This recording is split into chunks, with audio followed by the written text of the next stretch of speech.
TikTok, time to rock. Good evening, good morning, good afternoon to everyone who's watching from all over the world. It's your friendly neighborhood philosopher here, D. Wood. And with me now, I've got your friendly neighborhood historian, Raymond Ibrahim. How you doing, Raymond? How's it going, David? So you've caught yourself in the middle of the Nommo cult recently. Yeah, I finally understand. I finally understand what I'm dealing with. I kind of I stepped into it rather ingenuously, thinking something else, but I'm starting to see it is in fact a cult. It is weird, and guys, I say that because I started calling it a cult. They have all the characteristics of a cult, and a cult. Keep in mind, a cult. I mean, to be fair, like a cult is normally something that is like compromised on all the basic doctrines of something. But when I'm saying it's a cult here, it's like using cult tactics and cult methodologies to give people a cult mindset. And conspiracy theories tend to have the same effect on people, psychological effect on people that being in a cult has. It's you've got this special knowledge and everyone else is outside of it and they don't have this special knowledge. And well, if you present this special knowledge to people and they reject it, then it's because they're evil. They know it's true, but they're rejecting it because they're against the truth and they have ulterior motives and so on. And so, yeah, when someone usually signs on with a cult, then that's what they end up being. And it's the same with a lot of conspiracy theorists. Is we've got the special knowledge. There's other people who they either don't know or if they're familiar with it, they're evil. And that's what we're finding about ourselves right now. Yeah, and of course there's the faith element amongst cults, and it seems that this Nomoery saying that Muhammad didn't exist has taken on. It's become sort of a tenet of their faith. In other words, if you attack it, you're attacking a tenet of their religion, and that's how it's become, which I didn't realize at first. And that's why they respond so irrationally and with so much vehement emotionalism, because they see it as an attack on their faith, just saying that Muhammad existed. And of course, you prove you're a horrible Christian. You're actually a Muslim. I, of course, am a Muslim. And we're all helping Islam undercover. So it's pretty bizarre stuff, which I'm only now starting to appreciate how deep this stuff goes.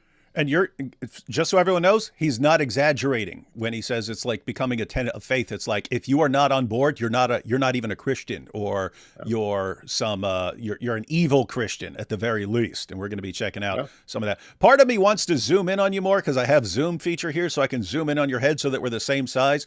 But I don't want to cover up. Try to get closer. No. I'm saying, but no, because I could do it right here. I could do it easily, but I also don't want to cover up your guns. You know what I mean? Because that's part of like the intimidation factor. What you gonna do, brother? All right, that's a shout out to the Hulkster. Hey, and I used to be a Hulkamaniac at the time when Hulkamania ran wild. Like '87. I was like 14 or 13, so that was the first generation of Hulkamaniacs. You don't have to tell me that was the greatest. By the time it was, I remember it was because they had WrestleMania 1, they had WrestleMania 3 was where it really exploded, and you had Andre the Giant versus Hulk Hogan and big stuff. Body slam. Yep, I was a Hulk. Well, it was weird because my favorite was Roddy Piper. my favorite was Roddy Piper. Was funny. But I love the way he was always trash talking and stuff. But how are we talking about? Oh, we were talking about your guns. Yeah. So notice if we wanted to argue like them, right? If we wanted to argue like them, and guys, we're going to see this. We're not exaggerating. In fact, we are understating how bad this is. Every single thing we say, it's for some ulterior motive. And I've seen that we're being paid. We're being paid by wealthy, oil-rich Muslims to defend Muhammad's existence, because if we don't defend it, then Jay Smith will completely destroy Islam with his powerful Nommo arguments. I've seen it's because I'm being paid by Israel, so Israel's paying me to defend Muhammad's existence, because if I don't know why they wouldn't want Islam wiped out by Jay Smith's powerful arguments and so on. But there's always some sinister motive. Mine is very obvious. I'm just Ibrahim. So I was always a clandestine Muslim, and now the truth's come out. Now everyone knows what I've really been up to, which is, defending Muhammad. Yeah. So now the truth is out. He's defending, and we hear that too. It's like we're secretly helping the Dawa guys and trying to prop up Islam, and we're trying to get Muslims who left Islam because of the powerful case of Jay Smith. We're trying to bring them back into Islam, even though I've never seen a Muslim leave because of these arguments. I've seen Not a single one. I've seen thousands of Muslims leaving because of the problems with Islam. Yeah. But yeah, so we're working for all sorts of really really terrible people, and that means we're evil. But notice, if we wanted to argue like that, if we wanted to argue like that, it'd be very easy. You know, Jay Smith is jealous of Raymond Ibrahim's big muscles, and it's giving him an inferiority complex, and so that's why he's lashing out at Raymond and so on. It's like, who would think that is like not the dumbest thing they've ever heard in their entire lives? But we could if we wanted to go in that direction. Fortunately, we They're won't. desperate. That's why they do. That's why their argumentation has just devolved into such caricatures. They don't have anything else, as we're going to see. All right. So, yeah, before we jump into, we got video clips. We've got tons of screenshots of comments from the Nommo fans. Just for anyone who's new here, why don't you give a little background into what you've spent your life doing and so on, and basically how you got into this particular topic recently. Okay. Yeah, I've been doing this stuff for probably 20 years. My first article published, I think, around 2005, and I've just been, I studied it academically, Islam and the Middle East and the medieval era, especially history, the Arabic language, worked at the Library of Congress for many years, focusing on that field. First book came out in 2007, The Al-Qaeda Reader. Been writing books since, specifically really focused on history lately, including the most popular ones, probably Sword and Scimitar, 14 Centuries of War Between Islam and the West, which gives a broad overview of the historical conflict. The truth is, this is the irony, I'm so not interested in Muhammad. Muhammad was sort of like the entrance thing. It was the fun child's play back in the early 2000s for me, learning about him. And then I decided, okay, now it's time to kind of move on and look at the actual history of Muslims century by century. And we'll get to how I got suckered into this. But I've always found that much more, I think, telling rather than always, of course, talking about Muhammad is important, which is why you and I are doing it. But anyway, and so I continued, and that's essentially what I do now is mostly write the books, articles, and I got my little YouTube channel, which I've basically been working on this last year, and it's growing, and I'm happy about that. And yeah, so how I got into this is because I would write articles or I'd make videos, or in my books, I would still have to mention Muhammad once in a while, right? Even though I talk about usually events after his life. And it would just never fail. There would have to be someone who comes crashing in hysterically, always in all caps with exclamation marks, screaming about how I thought you were smart. I liked everything you said up until you got to Muhammad and proved how dumb you are. And then it would follow, and you haven't read what Jay Smith says, or you haven't watched Jay Smith. Everyone knows Muhammad never existed. Are you crazy? Okay, so that started happening a lot. And originally I would just ignore it. And I've always been familiar with the skepticism towards early Islam and even the claims that Muhammad never existed. And I just never bought them for various reasons. So long story short, I decided to make a video, which I cut in two parts, just to clarify to people, because a lot of these attacks that would come to me would be also polite, sort of like, you're doing really well, but we want to politely inform you that you need to learn more about how Muhammad never exists, because we saw you mention him as if he was real. Okay, so I wanted to make clear to people, yeah, I understand the arguments, and I just don't buy them. So yeah, to me, Muhammad is real, and I talk about him in that sense. And then at the same time, I explained why I believe the Nommo position is so futile, especially against Muslims. And we can get into that, but I think you already know. It's really the weakest polemic. And the reason it's the weakest polemic is because, as I explained in those videos, the questions that we're dealing with, and the reason this is such an annoying and vexatious nonstop thing, is because the question of a person's existence or non-existence 14 centuries ago will never be answered. Okay, not just Muhammad, any historical figure. We will never definitively be able to say Muhammad or anyone from 1,400 years ago, or even 1,000 years ago, or even 500-600 years ago, say that person didn't exist or that person did exist. Okay, and in order to get a Muslim to believe that, you better concretely prove it without a shadow of a doubt. But it can't be done. And I'm not saying it can't be done because Muhammad did exist or didn't exist. It's just the discipline of history. If you know how it works and the historical method, that can't be done. And I'll even give you an example. I know you believe Muhammad existed. What if I were to ask you, what hypothetical evidence would you need to finally join the no camp the no camp group. And my point is, as you think about it and give me an answer, I can already give is you that you have an answer? Oh, yeah. Okay, let's hear it. Oh, okay. Oh, yeah. First, I just wanted to clarify because there are people who tend to misunderstand things. When you're saying you can't prove something from 1400 years ago, what you're saying is like prove it with certainty, like this. Basically, mathematical exact certainty. Yeah. Yeah, so history is basically probabilistic. You're always arguing based on probabilities and so on. Right. And so you're saying there's no scenario where certainty, though, to get a Muslim to believe you is what I'm saying, not probability. Yeah, that's the thing. It's like whatever case you think you have, it's never going, since you're dealing with probabilities, and it's never going to be enough to convince a Muslim that Muhammad didn't exist, and therefore why would you go down this road? Yeah, so or even to convince me as a non-Muslim, because a lot of the bottom line is whatever evidence a person can show, whether it's a coin or a map or whatever, something written or not written, there is always 100 responses to it. Okay.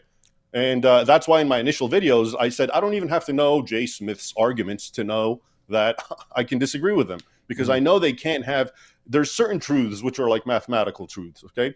And if you're a Muslim or a Jew or a Christian or an atheist, you believe it, right? Radical Muslims and Christians all agree 2 + 2 = 1, 4. They all believe we need oxygen. They all believe we need food, okay? That's because these are concrete, incontrovertible proofs. The questions of history will never reach that certainty. You're right. Of course, there's probability, right? But without certainty, then I don't need to even know your argument, because I already know that the primary sources, which is the most important thing when you're doing history, support the existence of Muhammad. So just because someone can now delve in and look at maps and coins and make arguments, that's not any kind of proof to overthrow the primary sources, which is what someone like Jay Smith does. But if you can, so to give you an example, I was thinking to myself, what's the most powerful hypothetical proof to show that Muhammad didn't exist? And one thing that came to my mind. I had my answer too. Okay. Yeah, well, you give me yours. Okay. Yeah, mine was, if you ask what evidence could be giving would sway me over to that side.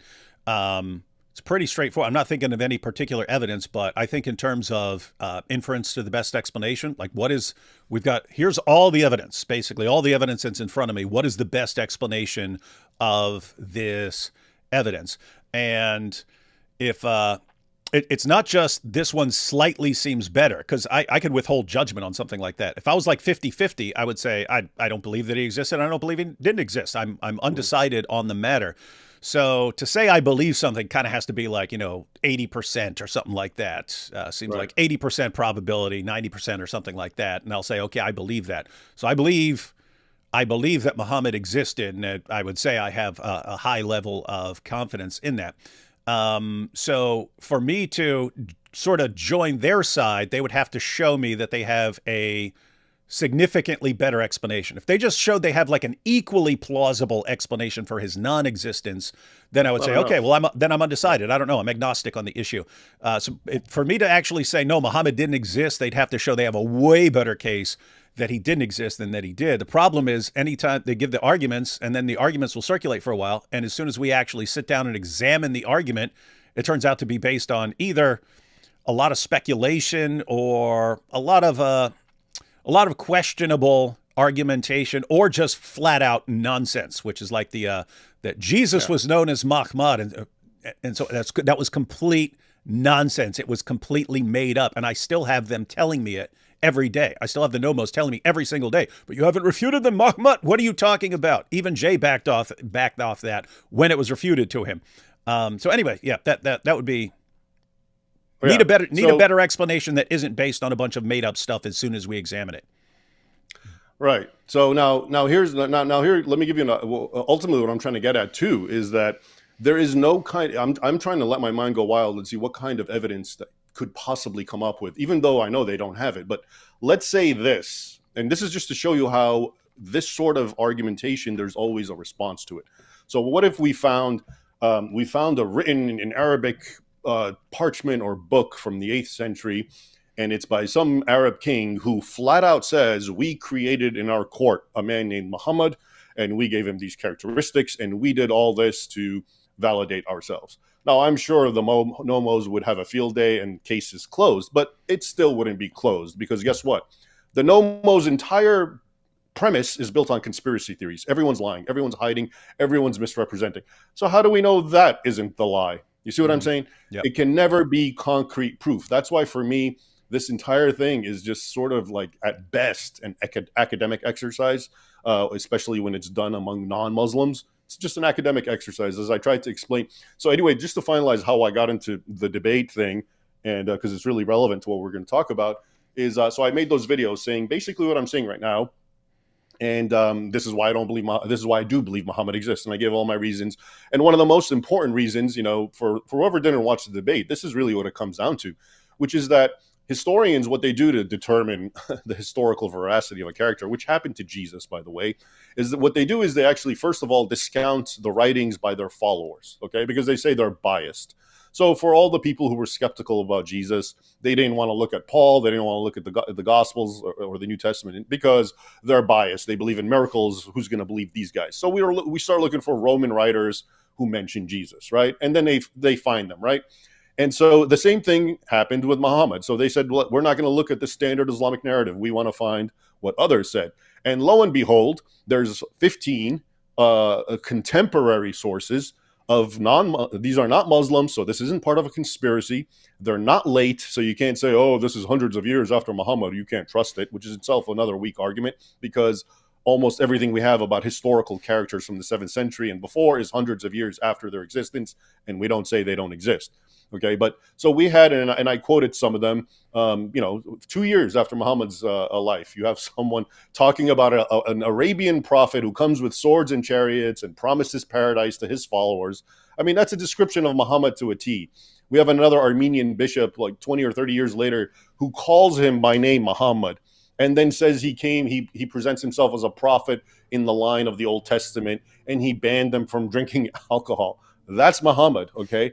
And then, to show you you mentioned the Muhammad argument, and to show you how really bad this is, I don't know what argument you're referring to that Jay backed off, but the first thing that struck me as an Arabic speaker when I heard Muhammad means the praised one, and therefore it doesn't mean Muhammad the person. That's a later kind of attribution, but what he doesn't seem to understand is every single Arabic name means something laudatory, honorific, like praised one. Ahmed means the same thing. Kareem is the generous one. Azim, the mighty one. Any name that you can think of, Rashid, the swift one, they all mean something. And if you want to twist it, you can probably say they're appellations for Jesus Christ if you want. And then the other flip side of this argument, because it seems like Jay vacillates on Muhammad's name. On the one hand, he claims this, the Muhammad is the praised one to Jesus. But when you look at the writings in that I'm referring to, the contemporary non-Muslim writings in Greek, what Jay and so many others are apparently getting tripped over is how the Greeks transliterate Muhammad's name. Okay, and as you know, transliterate means you're trying to approximate and capture the sounds of a foreign language with your own alphabet. Okay, and as it happens in Greek, there is no H letter, so you cannot write Muhammad. Okay, so how would you write it? You would write Mamet. And that's exactly what they write. But others don't write that. Others put a chi because they're trying to approximate the H sound. So anyway, for Jay and others, this is proof that's not the same guy, because that's not how you spell Muhammad. And yet, in this right now, today, how many ways have you seen in English Muhammad spelled? There's countless ways. At least half a dozen that are pretty regular. So you got Muhammad with a U, Muhammad with a O, and if you Muhammad and at the end it's an A, or at the end it's an E before the D. And then if you go back a century, it was very common to see Muhammad with a T on the end. And different spellings of that. Right. Yeah. So and one of Jay's big arguments is because sometimes in the Greek they put a T, not a D. Well, so my point, this is a transliteration. This is some guy writing in Greek in the 7th century trying to sound out this funny name and spelling it with Greek letters. This is absolutely nothing to get tripped up on. And so Jay always acts like, oh no, and the translators, they change it to Muhammad. Well, of course they do that. I'm a translator. That's exactly what you would do, because that's what they're saying. I'm not going to get caught up on the transliteration. We all know what they're talking about. So anyway, I just wanted to mention that because I think so those are the key points. And then anyway, soon thereafter, Jay started challenging me to a debate. Okay. And at first he misrepresented everything I said. He made a video just putting all kinds of words in my mouth that I didn't even say. Yeah. All sorts of positions I never said. And then And then I called him out on it, and then he's like, "No, let's have a debate. Let's have a debate." So what does he want to debate me with? Well, I only made those two videos, and my two videos were about proving that Muhammad existed through the early non-Muslim sources and the name thing, right? But then when we had the debate, all of a sudden, and I brought all those points up, he started saying, "Oh, that's not what I thought we were going to talk about." Okay. So anyway, that's how I've been dragged into this. And I actually entered it in good faith because a lot of people were getting upset with what I'm saying. And I wanted to clarify and say, look, this is why I don't believe it. And there's so many other sort of important philosophical points I've been trying to make to a lot of these nomos, primarily that it really doesn't matter. This argument of Nommo only has importance and validity when it's applied to Muslims, because then it's a polemic. And yes, theoretically, it could make a Muslim doubt and leave Islam. You and I think we both agree it's very weak, but that is what it's designed for. It's a polemic, okay? But that's not what I'm seeing, and I don't think that's what you're seeing. What we're seeing is it's being weaponized against other non-Muslims and Christians. Yeah, and causing division. And in this case, and what do we gain? And it's like if I were to convert, what is it, like 5 billion non-Muslims in the world? If every one of them became a no-mower, what happens? Islam's going to die? Nothing will change. Nothing changes in our minds. Think about it. You and I believe Muhammad existed, but he was a false prophet. What does that mean? It means Muslims are misguided by a lie. Jay believes Muhammad never existed. What does that mean? It means Muslims are misguided by a lie. One is a fake prophet, one is a make-believe prophet. Nothing really changes in our minds, and yet it's being pushed on us non-Muslims like it's so important, and it's a cardinal of faith, and we have to accept it. Anyway, I've rambled on, so I'll let you take it over. Yeah, I just wanted to, two things. I just wanted everyone to know we have a lot of Zoot fans in the chat. This has become I don't know if you've seen it as much as I have, but everyone's bringing up Zoot everywhere.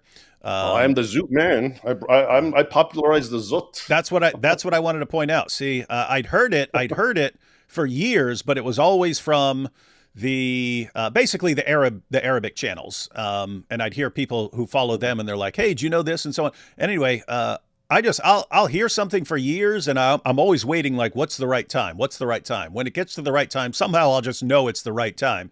And then I'll jump on an issue and start spreading it around. And it was your video. You came out with the Zoot video, and I was like, "Oh, here's a clear one. It's available in English. All right, here's the right time." So then I took clips of that, made a video out of it, and now Al Zoot is everywhere. But the irony is, I made that video specifically in response to the Nomos, because the whole point was to show. Because their argument when we say, the embarrassing hadith, like, what's the logic? Why would Muhammad's life, if he's a made up, supposedly hagiographical prophet who people should be looking up to, why is his entire biography full of embarrassing, shameful things? And the Nommo response is so weak, and it's pretty weak. It's insulting to one's intelligence. It's basically you and I are anachronizing, and we don't understand that everything that we think is embarrassing was just so cool to the 7th century Arabs. And it's kind of like, no, actually a lot of the stuff that we find embarrassing was even worse for them. Okay. So for example, how do you think 7th century Arabs, ultra uber patriarchal, all about tribal honor and manhood, think it's cool that their prophet goes out in the desert and gets ridden by a bunch of tall, naked Zoot all night long? You think that's a cool thing for them? Even Ibn Kathir pointed out, this is a very odd and strange hadith. It was embarrassing from day one. Okay, and there's a lot of that sort of thing. So when they argue that, oh no, we just don't get it, that was all so cool back then, that is such a weak argument that's really kind of insulting to one's intelligence. Yeah, we're gonna see a clip of Jay and Robert responding, and to be fair, they are correct in that beliefs today do not necessarily and very frequently don't match beliefs 14 centuries ago. So things that are embarrassing to us aren't necessarily embarrassing but there are things that we know were embarrassing even back then.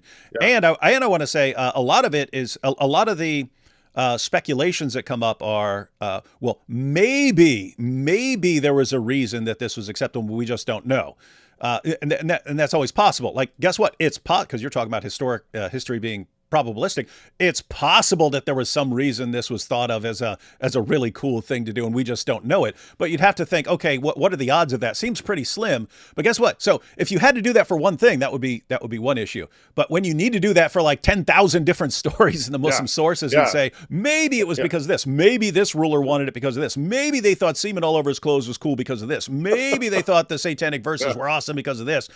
Now, you have to get the probability of your basically giant conspiracy here, you need to multiply all those. And so if it's like 1% times 0.5% times 10% times 2% and stuff, you get this massively improbable hypothesis.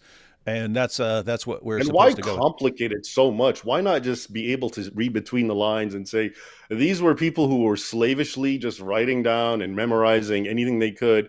And, guess what? A lot of, as you would expect, a lot of warts came through because this man was a pretty fallible human being. And there it is on open display. And if anything, it's great proof for his existence.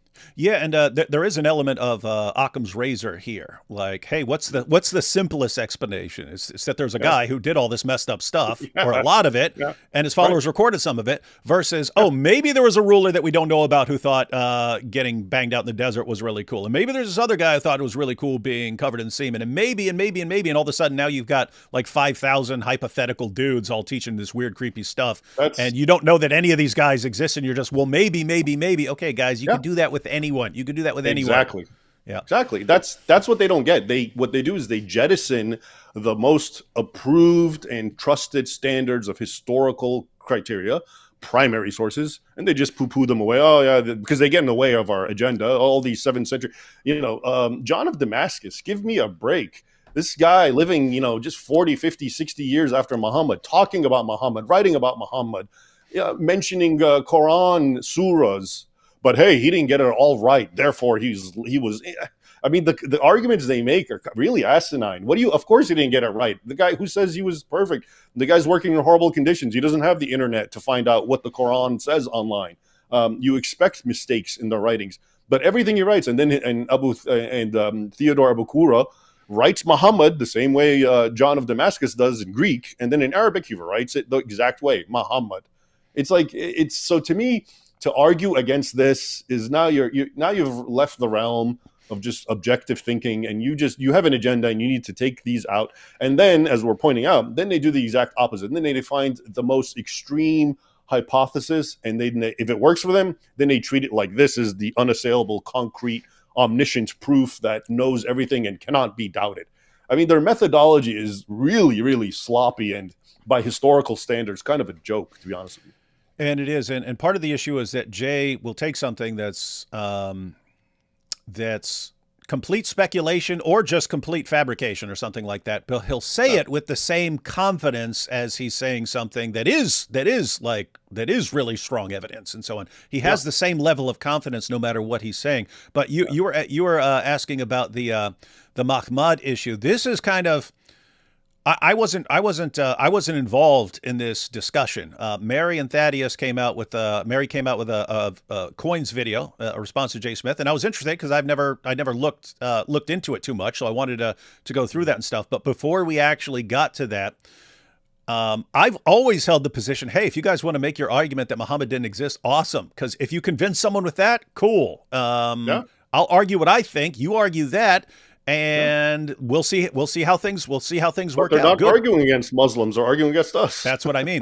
And as you pointed, they're coming at us. They're demanding this cult-like allegiance. Everyone has to be on the same page, or you're evil, and you must have some ulterior motive.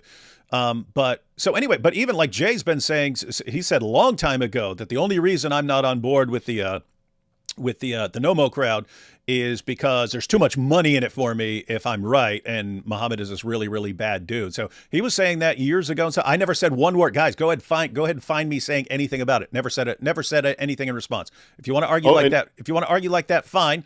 Just go ahead. But it's more recently when other people started responding, Jai and DOC and Mary and Thaddeus started responding to some of his claims that some of it's like extremely problematic, just flat out made up.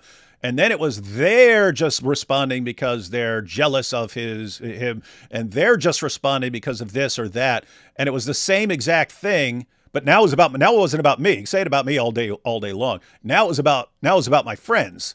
And he's just there. What's crazy is they were completely right. And he eventually had to back off the argument and say he's going to stop using it and so on. But they were correct. But so people are correcting him on bad arguments or on mistakes.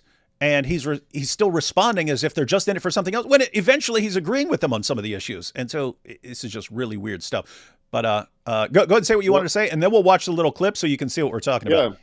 Well, I was just thinking of all the accusations that they're making against us, and one of them that I heard and I've seen and I wanted to just dispel very quickly is the one that like people like you and I are worried that if Muhammad is taken away, we're going to lose our bread and butter because our job is to attack Muhammad.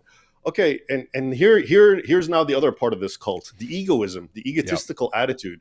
Because we believe Muhammad doesn't exist, ergo 2 billion Muslims also believe it. The fact is, their confidence is based on us. Their confidence is based on us. And if we switch, then all the confidence of Muslims in the existence of Muhammad would collapse and Islam would collapse. And we're like, no, don't let Islam collapse. Don't let that happen. What are we going to do with our lives? What would we ever find to do? And they don't seem to understand that. Meanwhile, 2 billion Muslims believe Muhammad existed. So I think, we have good job security if that's the issue, because what you guys are saying is totally ineffective.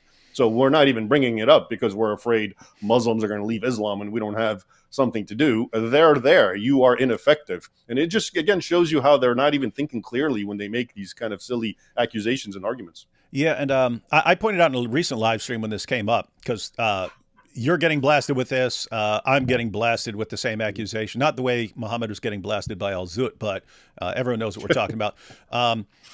But yeah, people are, and I responded, like even the Dawa guys stopped responding with this years ago. And it's just because, I mean, we've been getting threatened with brutal murder for all these years. I had to point out that, when my friend Nabil and I, when we decided we were going to go after Islam, we actually concluded that we were probably signing our death certificates because there weren't a lot of people doing it back then. And if there's only a couple people doing it, and we're going around actually speaking on it and stuff, and we're actually like going to the Dearborn Arab Festival and stuff like this. And people are saying if we show up, they're going to kill us. If we show up here, they're going to kill us. If we show up there, they're going to kill us. Well, you obviously think most of these people are just running their mouths, but there are probably a couple serious people in there, and we wouldn't be exactly hard to kill if we're going around speaking and so on. So we actually thought when we were deciding to do this that we were dead, and we're willing to do it. Nabil, when he was about to propose marriage to his wife, had to say, there's a really good chance I'm going to be killed. I had to, it was actually my wife, but when our kids turned 4 and 6, we're getting all sorts of death threats, and I'd be traveling sometimes, and she had to actually sit my 4-year-old and my 6-year-old sons down and say, guys, if someone ever comes through the door and you hear a big commotion and someone is hurting me and you hear me screaming, I do not want you to come help me. I want you to run and hide. And even if you hear me screaming, do not come and help me. I want you to hide, and just know that I'm more worried about you guys than I am about myself. And so she had to actually have this discussion with my kids and so on. But even the Dawa guys, because when we started this, you guys are just criticizing Islam because of all the money you'll make. Not like, it like destroys, destroys your life in a lot of ways. Everyone attacked you. Everyone attacked you back then because Muslims would attack you and they'd say, you're an evil person. We're going to kill you, and we're going to do this to your wife. And we're going to do this to your mom. We're going to do this to your kids and stuff. Atheists would attack you. They'd say, but you're religious too. How can you complain about another religion when your religion is just as dumb, hypocrite? And they'd be blasting you. But back then, Christians would attack you as well. They'd say it's not loving to be attacking Muhammad and the Quran. You're going to hurt their feelings and so on. So shame on you. You just got blasted from every direction. But back then, the Dawa guys were saying, yes, they're just doing this because there's so many benefits to it all. So much money involved, but even they gave that up over many years because it was just obvious. If a guy says he's going to kill me in Times Square and I show up to Times Square with the camera rolling, giving him the opportunity, it just becomes obvious to people. You must really believe what you're doing because you're repeatedly ready to lay down your life for this stuff. And it's the same thing I would say about Jay Smith. If someone said the reason Jay Smith's doing all this is for money or something, I would say that guy was on the ladder at Speaker's Corner, surrounded by Muslims, for decades. There's no way he's doing it for some ulterior motive, because he's putting his life on the line regularly over and over again. So it wouldn't even make sense. So anyway, the Dawa guys even gave that up. Now the only place I hear this from is the Nommos. They're the ones I hear it from all the time. You guys are just doing this. The only reason you're defending Muhammad is because you're getting paid by Saudi Arabia or Qatar or something like this. You're getting paid by Israel. There's just too much money involved for you. And this is how's it defending Muhammad to say he exists, but he was a despicable human being? they don't seem to get that. 14 centuries of Christians who stuck their neck out to the sword and were martyred all believed Muhammad existed, but they believed he was a false prophet. I don't get this incongruity where if you believe in this man's existence, you are now somehow. And I think we're going to see, people making those exact comments. Just because you believe he existed, you're on his side. You're a helper of Islam. I mean, and the thing is, I, like you, for 20 years, I've had my enemies, and they would be Muslims and leftists. At this point, nobody is worse than the Nommos. They are the most vocal, the most hostile, the most acrimonious in their attacks. And it's just kind of like, and again, it's because they're a cult.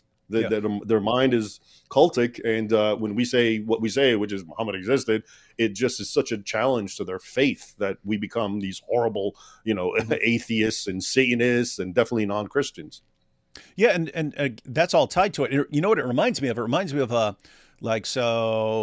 Muhammad, when he's in Mecca, he's telling the Meccans, he's surrounded by polytheists, but he's telling them, yeah, I'm in the books of the Jews and Christians. And when they see me, they'll confirm me, because they know me, man. They'll know me as soon as I see me, because I'm in their scriptures, and they know it. They've got my complete description in their scriptures. And so when I run into some Jews or Christians, you guys are going to see, these guys be like, this is the prophet we've all been waiting for. Well, he tells his followers that for years, and then they actually go to Medina, and the Jews are like, what? Are you kidding me? You think you're in our scriptures? Well, you're a joke, dude. And what becomes the response then? Oh, they know I'm in their scriptures, but they're lying, right? So people wonder, why do you have the end will not come until the Muslims fight the Jews, and the Jews are hiding behind rocks and trees, and the rocks and trees are saying, hey, there's a Jew coming, there's a Jew behind me, come kill him. Why are they calling for complete extermination of the Jews? Because it's not a difference of opinion. It's not, they don't sincerely reject Muhammad. They know he's a true prophet, and they're against him anyway, which means they're against God. They're against the truth. They're on the side of complete evil, and they're trying to cover up the truth. And it's, well, these guys are just pure evil. They have to die. Well, there's a parallel with us. If you just say, hey, we're looking at the same evidence, but people are different. People are different. Some people have a lot of confidence in the principle of embarrassment. Other people, not so much. Well, guess what? You're going to come to different conclusions based on the evidence, based on these kinds of things. We're all individuals. We have different ways of thinking. We have different amounts and kinds of evidence in front of us. And so we're going to come to different conclusions. Instead of that, it's, oh, these guys know that Muhammad didn't exist, but they're covering it up, and they're working for Saudi Arabia, and they're working for Israel, and they're trying to cover up the truth, and they're trying to keep Muslims in Islam instead of getting them all out of Islam.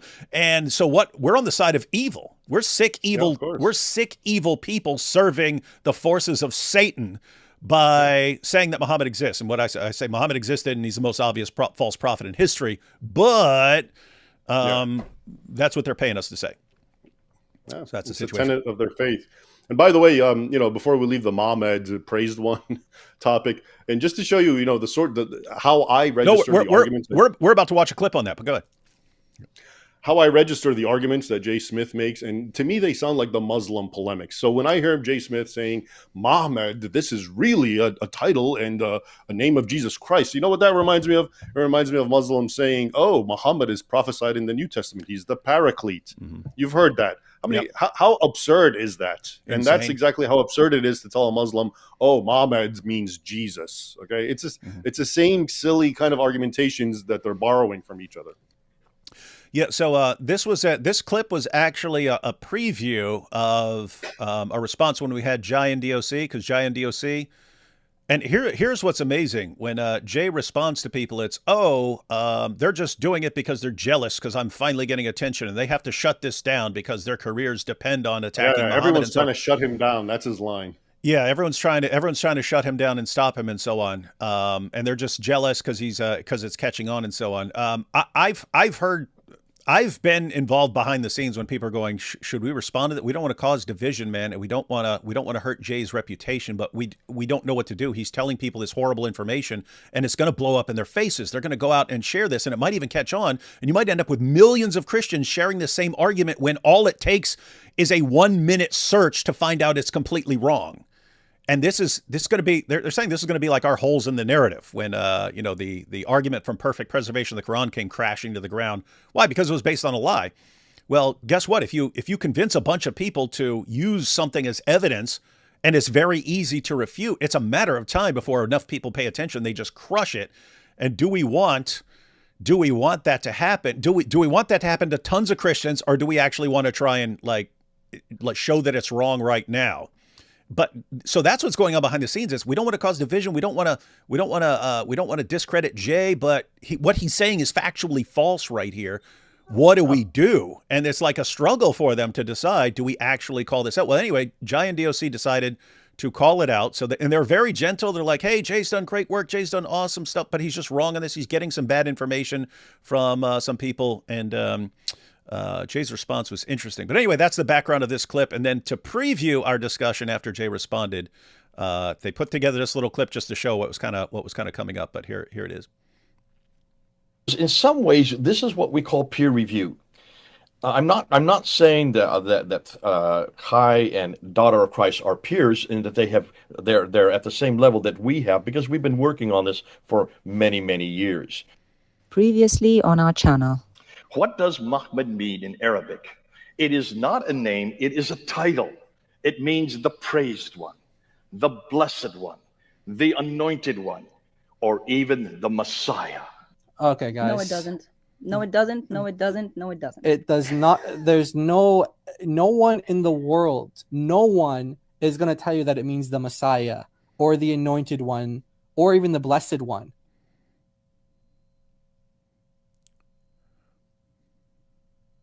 So to clarify, Mahmed doesn't mean blessed one or anointed one. I did try to make that clear to Jay that Oleg meant linked by a soul. So this is Mel's response. So Mel is the source of a lot of information that Jay just goes out and would kind of regurgitate. And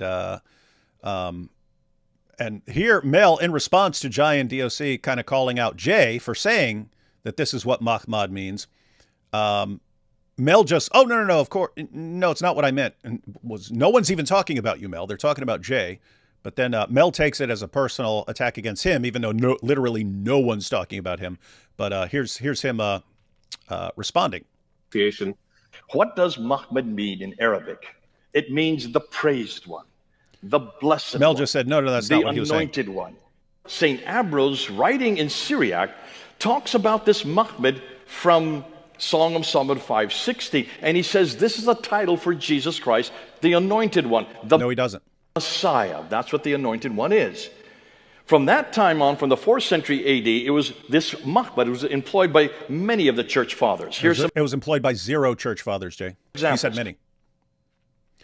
Guess what? No one on that list uses Mahmad as a title for Jesus. No one. That's kind of the point. He's saying, look, all these people, and guess what? The audience, oh my goodness, so much evidence. Wow, it's all right there. Notice he's not giving you a quote from anyone showing that anyone uses this. He's just saying all these people say it. And people walk away, wow, this is good information. And then they come use it on me. And then that's kind of the point. It's Jay was spreading this to tons of people. It's completely false. It's not there. People are coming at me with this every single day. They're coming at Jai and DOC. They're coming at everyone. Oh, Mahmad, that was just a name. That was the name for Jesus. That's where all this comes from. And then you look up the sources, it doesn't say it anywhere, and then they have to backtrack on it. So check this out. So the arguments are no church. This is Mel's response to it being pointed out that no one used this. Fathers ever use Mahmed as a prophetic title or name. And I would argue this is a straw man argument. That isn't what we claimed. This Mahmad was employed by many of the church fathers. Here's some examples. Oregon. So it's not a name. It's not a name, folk. It's a title. I'm quite happy to back away from that and say, no, I shouldn't have said title. I should have probably just used the word adjective or noun or term or something. Not even used as that. Like that. Watch what he says here, though, guys. Listen to this. subsequently employed by St. Ambrose in the 4th century as a title for Jesus Christ. Wasn't. The Jews also referred to it in their reference. And No, what was they didn't. interesting, by the 7th century, the Jews started using that title for their exilarchs. The No, they didn't.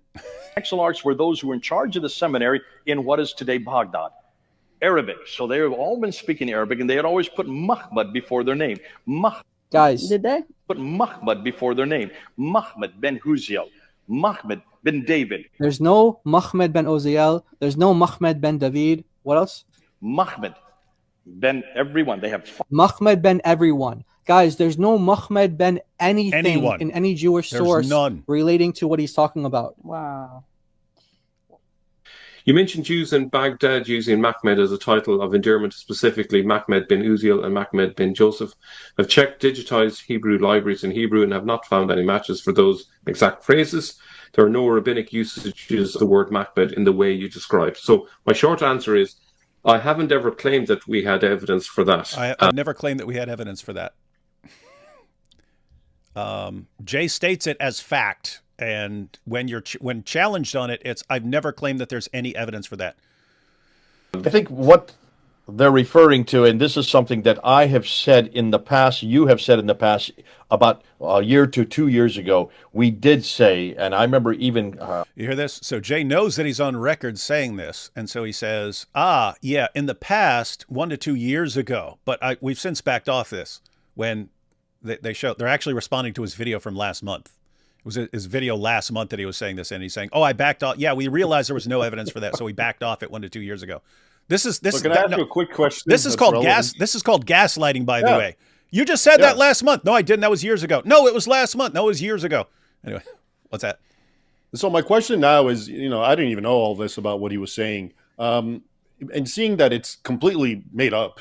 Okay, what is going on? Is he just a liar, or is he just the sloppiest researcher? I mean, it has to be one or the other. We can't just let it pass like that. What are we dealing with here? If he's making these powerful, supposedly arguments that he just pulls out of thin air and then says, they're based on this document and this and that, and then we find out they don't even exist. What's going on? Is he literally just creating things out of thin air, or is his research methodology just that pathetic? It has to be one or the other. Yeah, that we backed off that 1 to 2 years ago. That has to be gaslight, because that's him saying it. That's him saying it in this response video. Oh yeah, we said that in the past, but we backed off to that, a year or two ago, and it's literally from his video, in July. That seems like gaslighting. You want to try and think the best as far as him using this argument. It seems like people were just feeding him bad information, and he's just going with whatever. Like people, Yeah, but hey, here's a great argument. Needs to verify it himself. That's what I mean. So everyone who's watching, the most charitable interpretation here is Jay is extremely sloppy, and basically anyone who hands him an argument against the existence of Muhammad, he'll run with it, even if there's nothing. And the problem is, he will state it with complete 100% certainty that this is known factual information and then give it to the audience, and then the audience runs out. Everyone knows this is true, and it's not. It's completely made up. So notice if you have someone who's really, really sloppy and they'll believe anything someone, by the way, it reminds me of Muhammad being called the ear. But if you have people being fed information and they don't vet it and they go out and say it to their audience, and you need to look up everything that person says, because if a person will say 2 + 2 = 4 with the same confidence that they say Mahmud was used as a title by all these church fathers for Jesus, and he'll say that with the exact same confidence level, then their confidence tells you nothing about whether their information is accurate or not. You need to look into the stuff for yourself. Like you said, the most charitable interpretation based on what we just evaluated is that he is just a sloppy researcher. Yep, that's the charitable one. All right, there's a little bit left. We did a video together where we thought that there were 5 exilarchs who had Mahmud before their name, and that these all 5 were in the 7th century. And we now no longer are saying that, because that was something that we had assumed back then. But then now that we've looked at the sources more carefully, we're now pulling back on that. The reference to Mahmud ben Husiel or Nehemiah ben Husiel or Mahmed ben David. We don't see any sources for that. We don't Right, see any because there reference are for none. that. We're now pulling back on that. If it is true, Imagine pulling back after you realize there's no evidence for what you're saying, and not saying it to begin with because there's no evidence for it, and it would just be made up nonsense. So Any a little reference bit more for of that. We're now pulling back on that. if it is true that they'd backtracked on that claim, how is it that it was put out only a month ago to 1.3 million people? Put Mahmud before their name. Mahmud ben Huziel, Mahmud ben David. I'm not saying that Kai and daughter of Christ are peers and that they're at the same level that we have, because we've been working on this for many years. Okay, you've been working on it many years, and they instantly, I think Jai said it took them like a minute to look this stuff up. Yeah, so they're not peers, but anyway, the research that you've been doing for years and discovered all this stuff and have been telling to millions of people was completely wrong as soon as someone looked it up. That should tell you something. So as far as the Mahmud and Song of Solomon, what Jay was talking about right there is backing off the claim that the Jews use this as a title, Mahmud bin Uziel and so on. The other part that once we looked into this was Giant DOC, of course, but then we looked into it in a live stream. But it was that Mahmud. So the claim here is in Song of Solomon. In Song of Solomon 5:16, there's a word used for lovely. She's calling the beloved lovely, and uses the word Mahmadim, which is the plural of Mahmud. Muslims use this as an argument that Muhammad's in the Bible. Terrible argument. But here's no worse than Jay's, right? Yeah, I agree. But anyway, so the argument is, well, as far as Jay was saying, was all these church fathers are using Mahmud as this title for Jesus, and it just became super common. And that's the theory about how you ended up with references to Mahmud back then. And that's the origin of Muhammad, right? That's the real origin of Muhammad. And so all these church fathers are talking about it just became a standard title for Jesus. Problem is, not one of them ever said it anywhere. It doesn't exist. And when you asked, when it was put to Mel to defend this, the claim is actually, well, there were church fathers who said that Song of Solomon is figurative, it's allegorical, it's about Jesus' love for the church. And okay, that part is true. There were church fathers who interpreted Song of Solomon allegorically as not between Solomon and his bride, but between Jesus and the church. But everything beyond that is just completely made up. That therefore they went to this one verse, 5:16, and then they, instead of reading it in Greek and Hebrew, which is what church fathers would have been reading it in, they instead said, we need to go to the Hebrew here. And then they see that the Hebrew word is Mahmadim, and then they went with Mahmud, and they said, we'll make a title out of this. And then it spreads all over the place, even though we have no record of this ever happening. And then this becomes so prominent that people eventually think that it's a different figure, a guy named Muhammad. And it's like, it's all made up. Apart from, there were church fathers who thought Song of Solomon is about Jesus. Everything else is made up. And yet, Raymond, when we reject that powerful argument, we're evil and we're working for wealthy Arabs.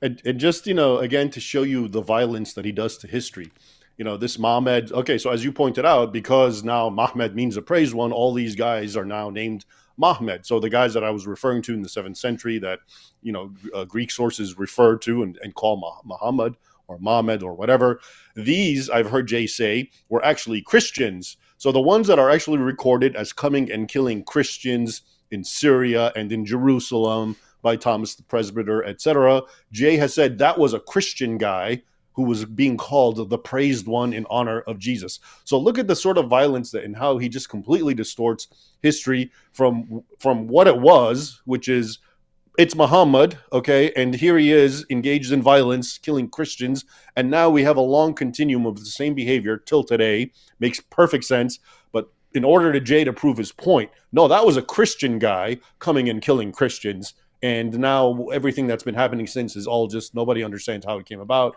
It's just all conspiracy. Everything is a lie except Jay Smith's highly conjectural ideas that are just so ephemeral and tenuous. That is always what we have to believe. And if we go against that, we're sinners. I mean, I don't know. Yeah, and it's a situation where going back to what I was saying earlier, like you're like, what would it take for me to sway? To what would it take to sway me in the Nommo direction? And I said, you got to come up with a better explanation for the evidence. I acknowledge there are all sorts of problems with the Muslim sources on how late a lot of them are and how much they were fabricating and inventing stories and so on. I can recognize all of that. For me to say non-existent, you would have to have a better explanation for all this came up. But when they offer an explanation for how you get to Muhammad, it's all made up nonsense. It's all just completely made up. And it's like, how is that going to be a better explanation when it's all, as soon as we examine it, it's made up?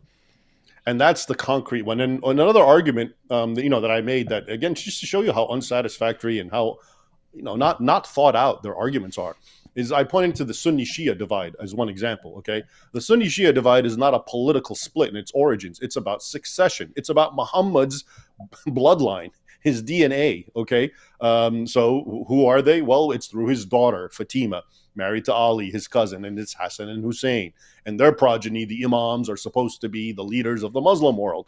Now, if Muhammad didn't exist, how does this come about? How did this happen? You have to have two co-conspirators. One calls himself Sunni, one calls himself Shia, who teach their children to fight and kill each other over a myth.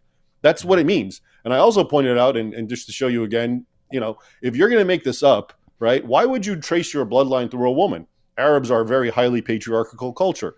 Okay, if you're going to trace your bloodline, you're going to make up a man, a son of Muhammad. The fact that it's a woman actually gives it more credence, makes it more realistic. It's not unsimilar to the argument Christian apologists make, which is one of the reasons that the Gospels are authentic is the testimony of women, Mary Magdalene and the others. Is why would they make that up? Why would you attribute it to women?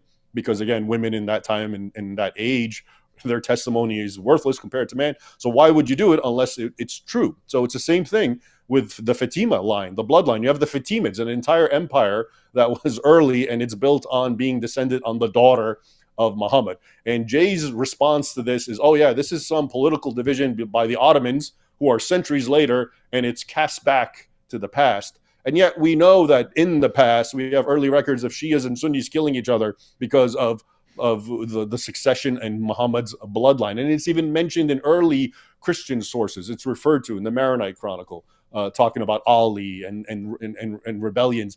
And so here again is history. And once again, Jay just completely poo-poos it and just ignores it. And then he introduces instead hypothesis and conjecture after conjecture. And that's what we have to run with.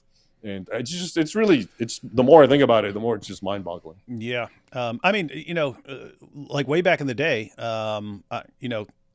they'd actually be given some of their arguments. The Nommos would be given some arguments. I'm like, that is an interesting point and stuff like that. Yeah, but it's like over time, it's too much, man. It's way too much to just accept. So we want to check out some video clips. We're going to check out some video clips of some things Jay said after your debate. I was planning on, because I didn't know how long you wanted to stay, I was planning on doing super chats after you took off, but I realized some of these are from you. So I think I'm going to take a couple at a time here and there in between various clips. And basically everyone who's sending super chats, if it's like directed just towards me or it's something general, I'm probably going to just be very quick with it. And if it's directed towards Raymond Ibrahim, then we can focus a little more on those. But anyway, will this be a 6-hour stream as well? No, unless something really weird happens. Is Robert the cult leader? No. Interesting. Robert doesn't have the cult tendency. So Robert is not responsible for the kind of cult antics. Robert isn't the one going around saying if you disagree with him, then it's because of money or things like that. So Robert, I have no problem with people running the argument. See where it goes. It's when it turns into a constant distraction. You can't even have a discussion about Muhammad without these guys coming in and starting harassing you and stuff like that. That's why I differentiate. I always say, my beef is with the radical nomos. The moderate nomos, if it's your belief and you're fine with it and you're willing to live and let live the way I am, that's fine by me. But it's these guys who are just literally the radical Nommo extremists. Yes. The Momoists, yeah. The terrorists. Yeah, the terrorist among the momos, the intellectual terrorist. Hey, D-Wood and Raymond Ibrahim, can you guys point me to a book or something that explains the names of the Quran chapters and how their divisions work? Same for the hadith as possible. Yeah, as far as the Quran, I would just say get the study Quran. They have nice little introductions that explain the names and so on. You have anything for? No. Okay. Yeah, grab the study Quran and that'll get you pretty far. Some cults make people crazy, others make people crazy for the Zoot. Hey Raymond, I don't know. I just posted a video recently where I found something very interesting. It was a sort of part 2 of the Al Zoot video, but it was Mike Jones, who has his channel Inspiring Philosophy. And he was I was telling him the story of Al Zoot, and he goes, that kind of reminds me of some stuff I read about this weird practice in certain places of the ancient world. But there was a practice in certain places in the ancient world where it was made for adolescents, where they believed that grown men inseminating boys made them stronger men. And so they had this weird practice where it was viewed like the more semen you put in someone, the more it was going to grow you into a strong man. And I was like, oh. Well, if Muhammad's a caravan trader, if he actually heard about that from somewhere, he could have thought, well, I'll be the most powerful man who ever lived. I will have all the men of Al Zoot come and inject me with all their manliness. And I thought that would give a new meaning to that saying. He had the strength of 30 men, right? So it should actually be a number. He got banged by 30 dudes, and that's why he's so virile. Anyway. But don't forget, that was written because that was considered a cool macho thing back in the 70s. Yeah. Back in the day, they thought getting banged in the desert. His followers just thought that was just awesome. Al Zoot attacked Nommo before the Quran proved him wrong. Islam is a cult. Truth is not required. I mean, Shaitan did it. Start by the cave choking verses. Oh yeah, that would be weird. If the choking Muhammad in the cave was actually some weird sexual thing. You guys talking about Muhammad? He was just here today. Why is my Amazon delivery driver so important to you guys? That's the main question. I'll take one more and then jump into some videos.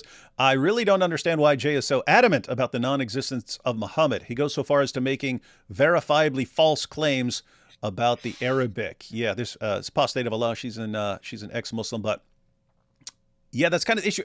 That would be the thing if you just said, "Hey, here's my theory," and go with it if you want. But it's so clear and obvious that anyone who rejects it must be something wrong with them. Anyway, let's check out some of these some video clips here, and then we'll periodically look at a couple of super chats. But which video clip do you want to take a look at? Do you want to go for his little prayer that he offered? Yeah, that one I definitely want to comment on. All right, so this is Jay Smith, and this is his lecture on this issue. This is after his debate with you, right? No, this was actually, I made my 2 little videos, and then he made this long lecture in which he says he's going to respond to me, but of course it was all straw man stuff, and then he ended it with this. Okay, here we go. This morning I had to speak in 2 other churches, both Calvary Chapel churches.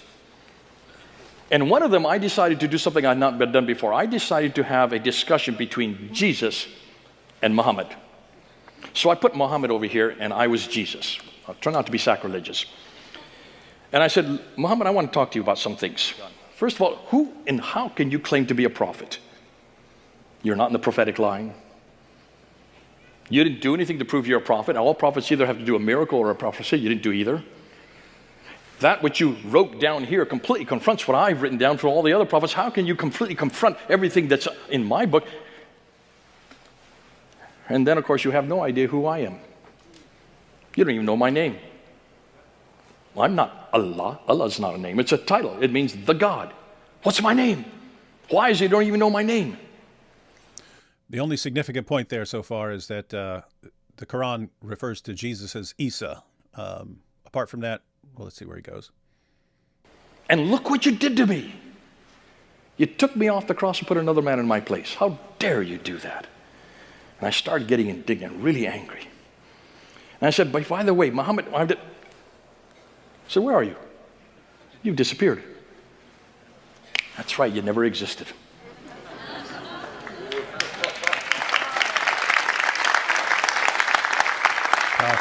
Look, Look, a woman stands up. A woman stands up. Yeah. She's so excited about this powerful You know what? information. You can pause it there, and because the next part is this. I'd like to comment and write about this, and then there's something else about the next part.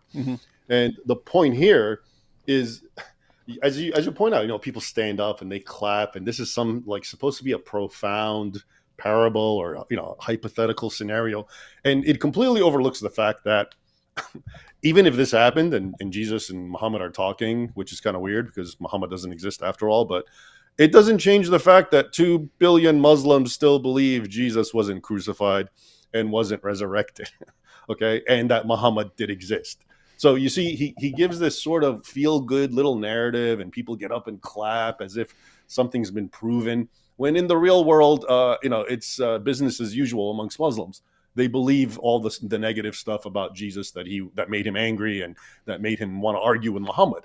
So again, so it's such a moot point, okay? It's so irrelevant, and yet you can see the emotional response that he gets because it's become part of a sort of cult argument. And it's just so weird because, I mean, think about this. We're told repeatedly in the Bible, false prophets and false teachers are going to come. We've known about Muhammad being a false prophet for a long time. We can expose him as the most obvious false prophet in history. You can look at all the biblical criteria of a false prophet. No one ever fulfilled more of these criteria of a false prophet than Muhammad. He's the most obvious false prophet in history. And Jay's basically saying, but isn't it easier just to say he didn't exist and then you don't have to deal with any of that stuff? And yay, wow, what a brilliant Hallelujah. insight. And it's this sort of egoism, kind of like, oh, you've convinced me, the non-Muslim, therefore all Muslims must agree because they all think like I do. I can't begin to enter such a mentality and how it actually operates. Yeah, and not and it's not going to be a case of so I mean, just think about this, because people are dazzled and amazed. They're like, whoa, Mahmad was a title for Jesus, and all the church fathers use this, and everyone is using this title for Jesus, and that's where the name Muhammad came from. It was because of this. Wow, I guess Muhammad never did exist. Oh my goodness, I'm going to go share this all over the world. Guys, do you really think you're never going to run into a Muslim who actually looks that up and goes, show me one church father who said that. Show me one. You just said it was all over the place. Everyone's referring to Jesus as by this title. Even show me one. It's not even that. It's the very assumption that a Muslim would even bother looking into it is absurd. And they don't. That's they don't take it seriously. You know, yeah. Even if the Muhammad argument wasn't busted as it was recently, it's still not. A Muslim's not going to be moved by that any more than a Christian is moved by the Paraclete. It means a comforter, and that's actually also one of Muhammad's names, and therefore, so I'm happy that they expose it. I'm not saying that's great, but I'm just trying to say, don't think that if it wasn't exposed that it was a really strong argument. It wasn't. Even if it really meant the praised one, that still was not a strong argument. Because it doesn't matter. Every Arabic name means something like that. So anyway. Yeah, guys, that's important. What Raymond is saying is really important. He said it earlier, but the example of the Paraclete, right? So Muslims, when a Muslim speaker like Zakir Naik is speaking to a crowd just like this, and he says, you know, that John 14, when it talks about the Paraclete, is actually about Muhammad.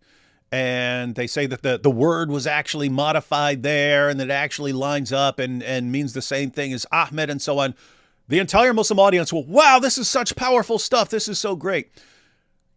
Does the fact that Muslims just will instantly accept what their speaker is saying, is that persuasive to you as a Christian? Do you think it's a good argument because they'll just go along with it and they'll accept it? No, you'd say if you were at all even going to take it seriously, you would look it up, right? You would start looking things up, but you probably wouldn't take it seriously at all because you'd just be like, what? The John 14 about the Holy Spirit, that's actually about Muhammad? Are you joking? Guess what? That's what Raymond's pointing out. Just because Jay can convince a room full of Christians when he's giving a bunch of kind of made up information, you try and running that with your argument and running that argument to Muslims. What makes you think they're going to take that seriously? Or look at it this way, okay? The way, think about, okay, the attack on Christ, right? The atheist attack that he didn't exist. We, Christians went through this too, right? I find it, I guarantee you, all the people that sit and listen to Jay Smith and just are so into this and enthralled, they would never bother looking into the arguments against Christ's existence, even though they should, because that's much more important for them, right? If there's actually an attack on Christ not existing, I, as a Christian, if I took that seriously, I would have to address that before I'd worry about Muhammad, because Muhammad's a false prophet in my mind anyway. Exist or not exist, he has no relevance for me.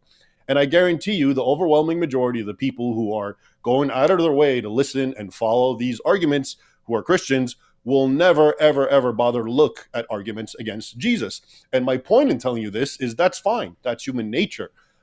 But so you have to expect that's exactly how Muslims approach this as well. When an attack on Muhammad's historicity is leveled by Christians, do you honestly think that this shocks them and, oh, wow, we need to read the arguments and we need to respond to them? Or do they do what most Christians say, which is, what a bunch of nonsense. I'm not even going to bother looking at it, especially when we go back to the principle that I pointed out, which is it can never be proven.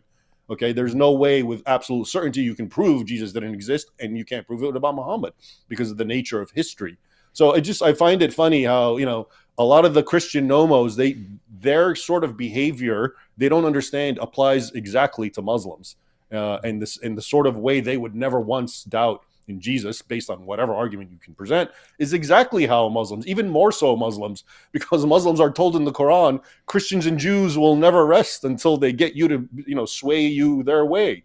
So they already expect Christians and Jews to just attack Muhammad and lie and distort, et cetera, et cetera. So I don't know. I just think the Christians especially need to be cognizant that the same sort of defense mechanisms that they have instinctively are amongst Muslims, and even more so. Yeah, as evidenced by the fact that you have tons and tons and tons of nomos running around, and we see almost no reaction from Muslims. Yeah. And Jay's interpretation of that is because the Muslims are trying to marginalize this. They're trying to keep this information secret because they know it will destroy their entire religion. Because it hides Islam from scrutiny. It hides their number one Achilles heel is Muhammad. And if you can hide Muhammad, and if Muhammad doesn't exist, then who cares about his life? It never happened. It's all lies. That actually serves Islam, and it helps it to hide, as opposed to what you and I would do, which is talk about the actual life of Muhammad as recorded in Islam's own scriptures. That's so hard for them to deny because it's their own words. They have to confront it. But an argument saying he never existed, and somehow I think Muslims have to contend with it and prove to me. One of Jay's big thing is... and I think you have the video. I'll wait till you play it. It's the one where he says, you have to prove it to me. You're the one who's making a claim. Yeah. But you continue with this one, and we'll remark on the ending. Right. So Jay's about to give his concluding prayer here in a second. What a waste of time. What a waste of time examining Muhammad's life and exposing Muhammad's life, guys. It's a waste of time. Because I say he never existed. Yeah, you could just say he never existed, and that'll work wonders, even though we've never seen it work wonders at all. Who'd have known? Yeah. Let's pray. Our Heavenly Father, we want to thank you for not only who you are, but the fact you did exist. We want to thank you that you did come to earth 2,000 years ago, and that you told us you were going to do so from the very beginning, right there with Adam and Eve. And all the way through history, you have pointed to who you were and what you were going to do. We knew your name. We were expecting. We knew that you were going to be called the Son of God. We knew that you were going to be called the Messiah. We knew that you were going to be called the Son of Man. And we knew that you had a name, Yahweh. What a name. And when you came, some of us saw you, some of us believed you, many did not. But Lord, we believe you. We know you existed. We know you came to earth, and you had to come to earth, because I'm damned if you didn't. Thank God you did exist. And thank God Muhammad didn't. Because what Muhammad has done to you, what Muhammad has done to your scriptures, what Muhammad done is to your story, what Muhammad has done to everything that we hold to be dear, I'm so glad he never existed. And I don't want to waste time anymore on that man who never existed. In Christ's name we pray. You hear the amens? You say... That was so weird. What Muhammad did, what Muhammad did, what Muhammad did, what Muhammad did. Even though he never existed. It's so unthinkable that I'm glad he didn't exist. So this non-existent person did all this stuff. So you see the contradiction there. But Yeah, exactly. But notice, and here, this is the perfect example to me of how the Nomoery is now becoming sacralized as part of their faith.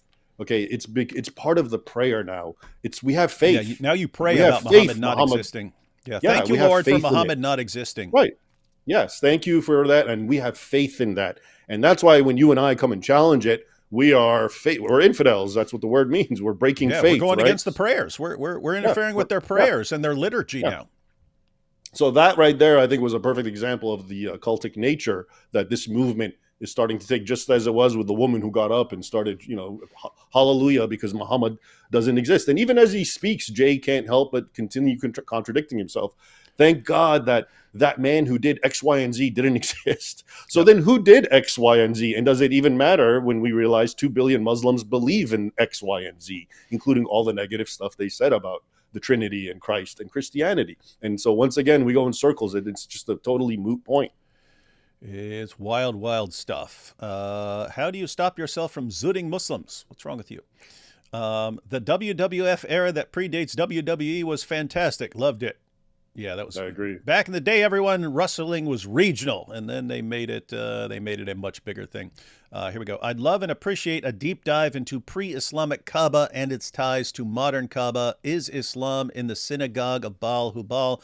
Is that the second dilemma? How deeply are the roots set in Hubal, and how much is still present? Well, it's kind of like you take a ball, you take everything that was around Muhammad in 7th century Arabia and you roll it all up into a ball and you get Islam. You take a bunch of the pagan beliefs and the pagan practices centered around the Kaaba, and you take some of the stories that the Jews are telling and some of the Christians are telling, some of them like by heretical Christians and so on, and some various practices. You just take everything and put it all together and you roll it up into a ball and you get Islam. That's kind of why they called him the ear. You have any thoughts on that? No, I agree. It's a syncretic religion basically at its root, so you can expect to see all these various elements. And Sketch here says the standard can't eliminate all historical figures. Yeah, that would be the problem if your methodology could be used to destroy every historical figure, then probably need a better methodology. All right, let's check out the next video. This will be what Jay said about your claim that he's responding to, which should be interesting. What the people are pushing back on is Muhammad itself. They want to say, yes, there is so much historical support for Muhammad. More so, remember what Raymond said, more so than for Jesus Christ. It's good to know that you said, Raymond Ibrahim, you said there's more historical evidence and support for Muhammad than for Jesus. Let me just but keep playing it because he's gonna I'm gonna play it. Poo me. I'm gonna play it. Yeah, I just wanted people to catch this, and then I'm going back so we can see him say it again, and then it hurts his feelings that I say this. Yeah, I can't believe you say such a thing. I want to end this live stream right now because we've got Raymond Ibrahim who says such terrible things about Jesus. Pushing back on is Muhammad itself. They want to say, yes, there is so much historical support for Muhammad. More so, remember what Raymond said, more so than for Jesus Christ. What a statement to make. I had to take that on. That was lovely. Explain for our audience who Raymond is, because you talk about it in the presentation, but they haven't heard of. What's up? All right, let me just respond to what he's talking about. So as you can see, according to Jay Smith, I said there's more historical support for Muhammad than Jesus. And then, of course, he seems so disappointed because, again, that's the part where he's trying to show that I'm being a bad Christian, right? Mm-hmm. I mean, what if there was more historic support? Does that make it that I'm a bad Christian? But the point is, I actually never said that. What I did is something that rather annoyed him during our debate, is I basically quoted his hero and the person who literally wrote the book about casting skepticism and doubt about early Islamic history, and that's Patricia Crona in her book Hagirism, and David Cook. I actually quoted an article that she wrote before she died, and I'll read to you the portion that got him really upset. So the article that she wrote is called "What We Actually Know About Muhammad," Patricia Crone, and she writes, "Look, quote." We probably know more about Muhammad than we do about Jesus, let alone Moses or the Buddha. There is no doubt that Muhammad existed. Muhammad is the only founder of a world religion who is attested in a contemporary source. All right. So I read these during our debates, and that's what he's referring to. I didn't say that. It's the person who actually spearheaded the claims against Muhammad, who he presents as one of his heroes, who actually said that. So the 2 points actually to emphasize here is, and one, yeah, it's actually true, because, and that doesn't make me a bad Christian. I'm just speaking about history. I'm not, if you say Muhammad, there was more sources about him, that doesn't mean that Jesus didn't exist. It just so happened to be that at that time, people were writing and recorded more about Muhammad than they did about Jesus. Again, that doesn't, and I'm talking about non-believers, non-Christians and non-Muslims. So hang on. In other words, you would say there's more historical evidence about Donald Trump than there is about Jesus. Yeah, which would make you an atheist, of course, if you say that by J.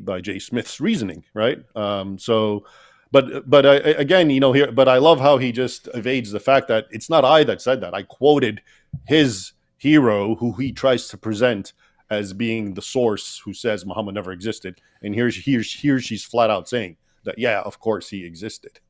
So, and for people who don't understand the significance, this is kind of where a lot of this stuff takes off with Patricia Crona. So she's one of the pioneers of what's called the revisionist school of Islam, namely that, hey, we need to revise everything we, basically the standard narrative and so on, and take a more critical look at it.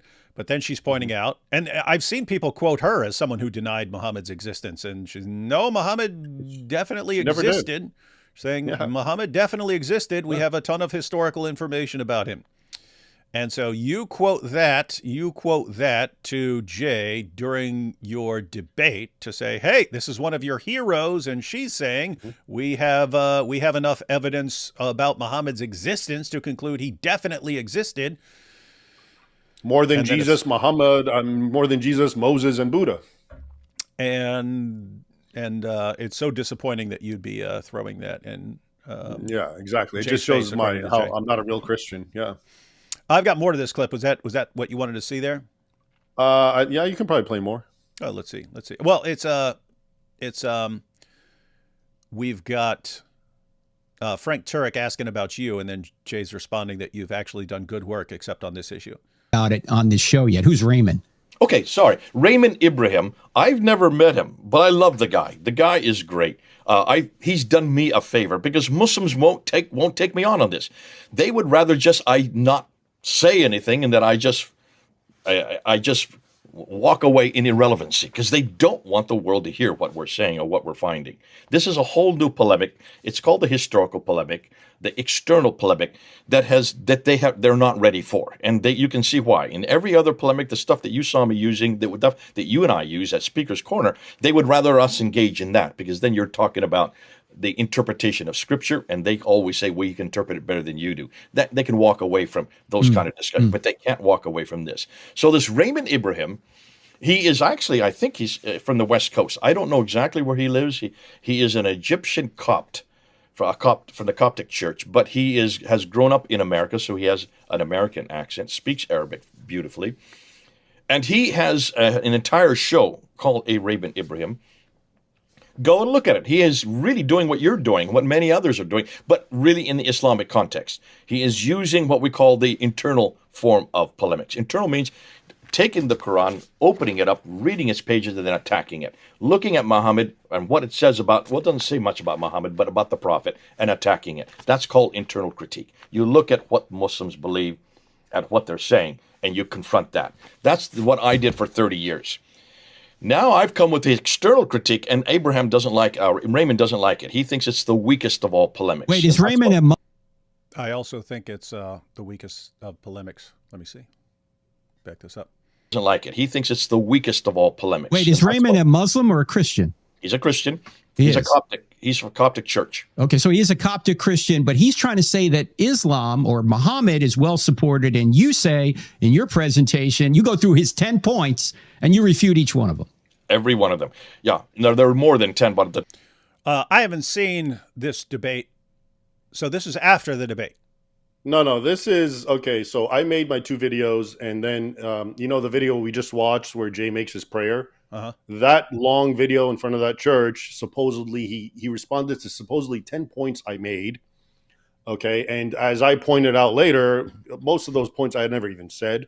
They were just, and that's why they were total straw men. And the points I did make, he actually, like the Shia thing, he just completely like bypassed it immediately. And then we had our debate. Might be super interesting at some point if we, I'm not talking about you and me. I mean, we Christians, and some Christians would want to basically play each one of your points and then see how he responded in there, and see how it actually responds to what you're saying. That might be fun. Yeah, I didn't even make 10 points. That was the other thing, is a lot of those points were, I think, points that he set up because he wanted to knock down, and they weren't even part of my arsenal. It was just 2 very short videos I made, and most of them were about the 7th century attestations from non-Muslims, and the Shia thing. It was actually 3 points is what I did. It was the Shia thing, the attestation, 7th century, and the argument from embarrassment. And I used them in that order. Okay. And he really, I think he spent like 30 seconds on those, but in the 2-hour video, he spent them on these other arguments that I never even said, and presented them as if they were mine, which is fine. Whatever. That's not fine. You know, I mean, he was attacking the standard Islamic narrative, which, by the way, I want to go on record and say, I don't think it should be. Another reason that the standard Islamic narrative gets just immediately dismissed, honestly, is because it's written by Muslims. And just people are being hostile. Oh, they're Muslims or liars. I'm not going to buy into it. I'm not going to believe it. And the other reason is, oh, it's so late. Well, it's not that late when you compare it to other historical documents that we accept. All right. As you know, Jay, when he dates them and he gives them these very, very late dates, he's talking about extant manuscripts that still exist. And he won't say that, oh, well, it's based on something older. And as I pointed out to him, if we're going to go by this kind of logic, so if you're not aware, or the viewers aren't aware, Jay's argument is that, let's say the Muwatta, okay, which is a hadith and does mention Muhammad, and it's supposed to be maybe like 120 years after Muhammad, which is not very late. But he'll argue, well, the extant manuscript is like 500 years after. Yeah, he does and this therefore with Ibn you Asaq can't as well. trust it. What's that? He does this with Ibn Asaq as well. Well, you don't actually have you don't have the original copy of Ibn Asaq. You've got a later recension by Ibn Hisham and stuff, and yeah.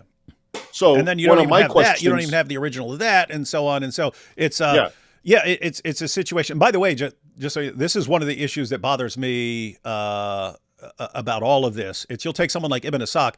Ibn Asaq says he's quoting all these earlier people. Ibn Asaq is written about 120 years after the time of the events he's reporting, but he's quoting all these people who are earlier and saying, I got it from this guy, and he got it from this guy, and this guy said in his book, and this guy said in that source, and this guy said in this source. But we don't have those sources anymore. And so the conclusion is, well, therefore they never existed, and later guys are making this up. It's like, where are you getting that from? I mean, we deal with this in Christianity, right? I mean, you had people quoting like Papias and so on. It's like, you don't have Papias anymore. You don't have that. You have later people quoting it. Matter of fact, even if you go back, like the pre-Socratic philosophers, these are philosophers before Socrates, you don't have their writings. You have people like Aristotle quoting them and saying they said this. I mean, just imagine if you use this methodology on anything else. If you don't have the original, it never happened. And the ultimate example, which I used, and he didn't have an answer for, or I'll give you his answer, is, well, what about the Old Testament? Okay. Do you know that the extant fragments of the Old Testament, the oldest ones, are about maybe 1,200 years after Moses, who supposedly wrote the first 5 books? By Jay's standards, that's all garbage. Throw it out. We can't believe it. It's all lies. It's all hearsay, let alone what precedes Moses, Adam and Eve, and all the way to him. So you see by his very logic, and when I brought this up, again, he just shooed it away and said, oh, Raymond, nobody's expecting to find, Old Testament. It's because it's so old as opposed to the Islamic stuff. Really? You think that's going to work with a Muslim? If I'm a Muslim and I say, oh, you're saying the hadith and the seerah and whatever, we're only going to go by extant versions, and we can't trust that it was copied on something older. And then when I ask you about the Old Testament, and as a Muslim, as you know, Muslims believe that both the Bible, the Old and New Testament, was taharraf, meaning it was tampered with, right? So you're going to tell me, oh, well, we don't have it either. The newest one we have, or the oldest one we have, is 12 centuries after the original, that just proves the Muslim point, right? That, oh, well, there you go. Then obviously it was distorted. You don't have the original one. So my point is, you see how, he's taking this sort of almost, it's an immature approach. I'll attack your books and I'll put it at the highest standard and the highest bar for them to pass. But when the same argument perfectly applies to my scriptures, oh, well, no one's looking for it because this is the Bible and we're not going to do that. I mean, come on, this is supposed to be a debate with a non-believer. I don't know. Yeah, and I just brought this up as an example in a recent live stream, but I was talking about the satanic verses. I have 50 Muslim sources on the satanic verses, 50 of them, and was asking the Nommos, like, how do you explain this? Because if you want to say someone invented the story, like, it's not just inventing the story, it's inventing a ton of different versions traced back to a ton of different people. And they all claim they're quoting this guy and quoting this guy and quoting this and quoting that and so on. So if you're talking about fabrication, you're not just fabricating a story. You're fabricating a ton of sources, and not only that, you're fabricating like the different layers because the original story is the worst. It's Muhammad. Satan took control of Muhammad's emotions and then used Muhammad's desire to reach his own people. Used that to slip a false revelation promoting shirk and polytheism and stuff. And Muhammad fell for it, and he delivers the satanic verses to his followers. He bows down in honor of the satanic verses. His followers bow down, and then the pagans bow down as well. And then later on, Gabriel comes up to him and says, "Hey, what'd you do?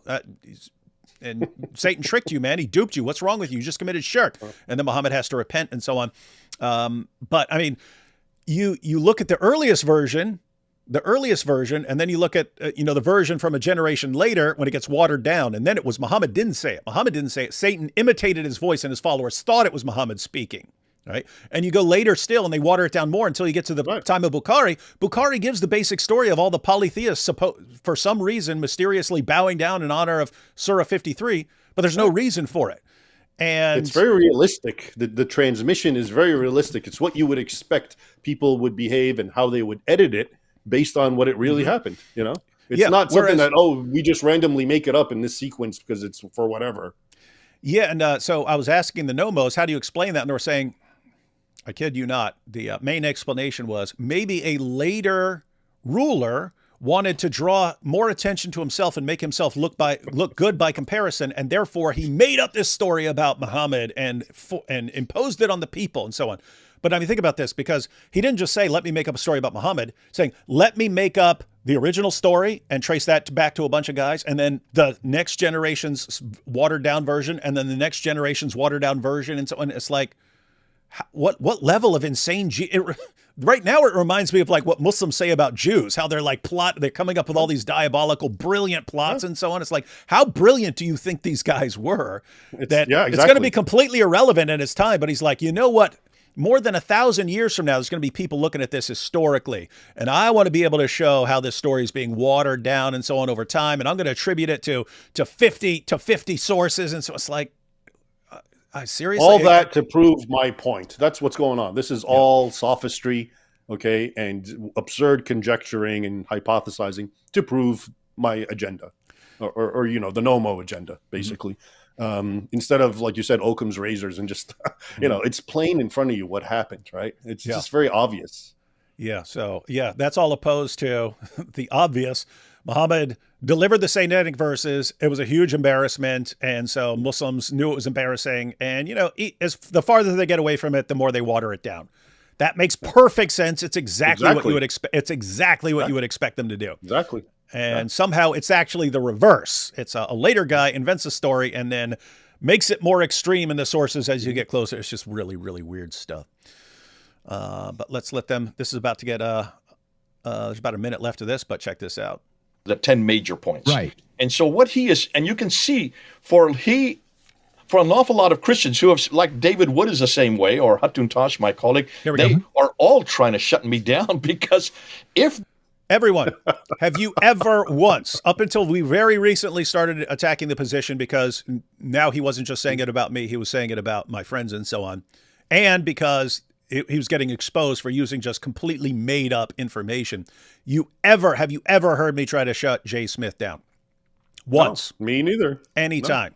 No. Yeah. No. Instead, this comes up regularly in conferences. Oh, he and said stuff. that in the video, the 2-hour video where he says the prayer. He said that about me like 5 times. Raymond Ibrahim's this guy who's trying to shut me down.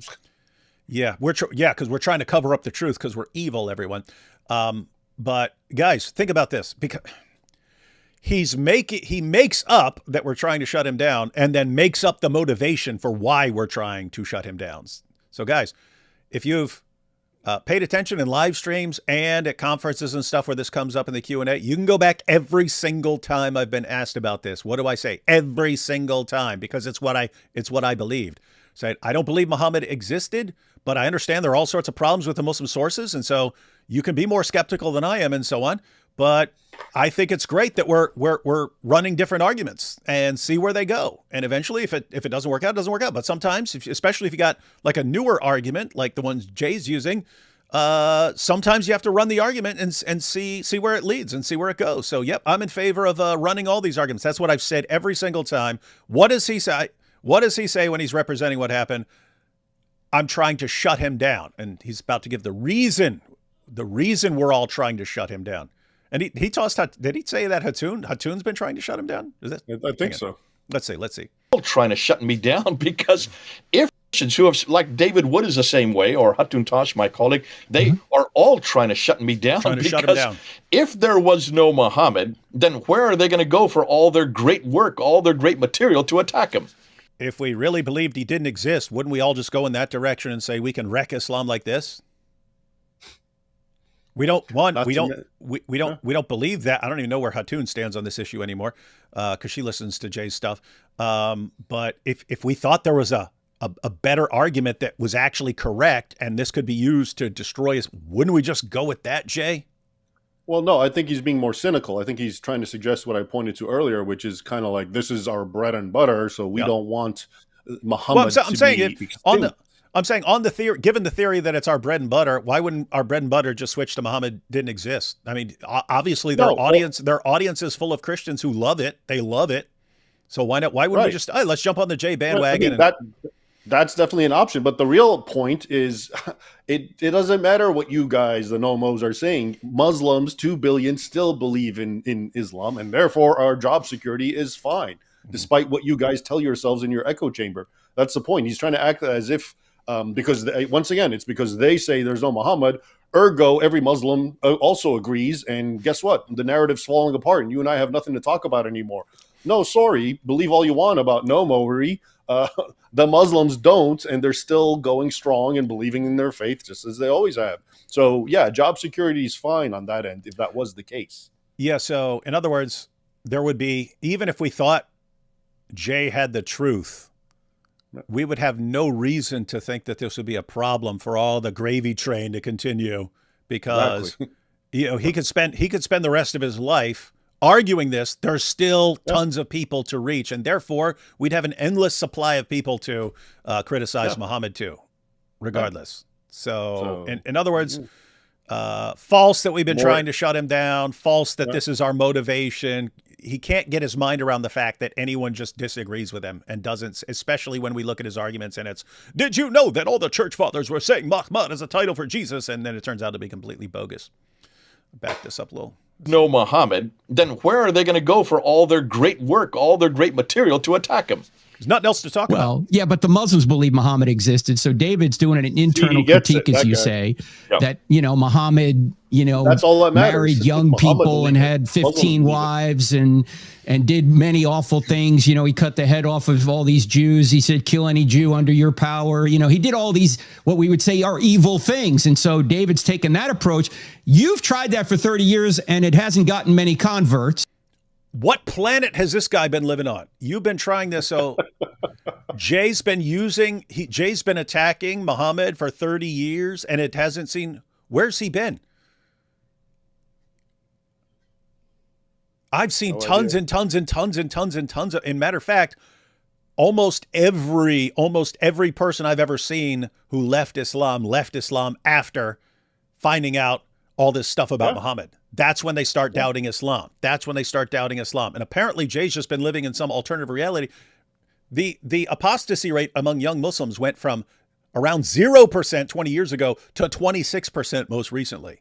What is that? Is it because of the powerful evidence that Muhammad never existed? No, it's because we made the information more common knowledge. So now Muslims are finding out about it more and more. They're finding out, hey, everything I was told all my life by my imam does not line up with what my own sources say. That's led to the avalanche of apostasy.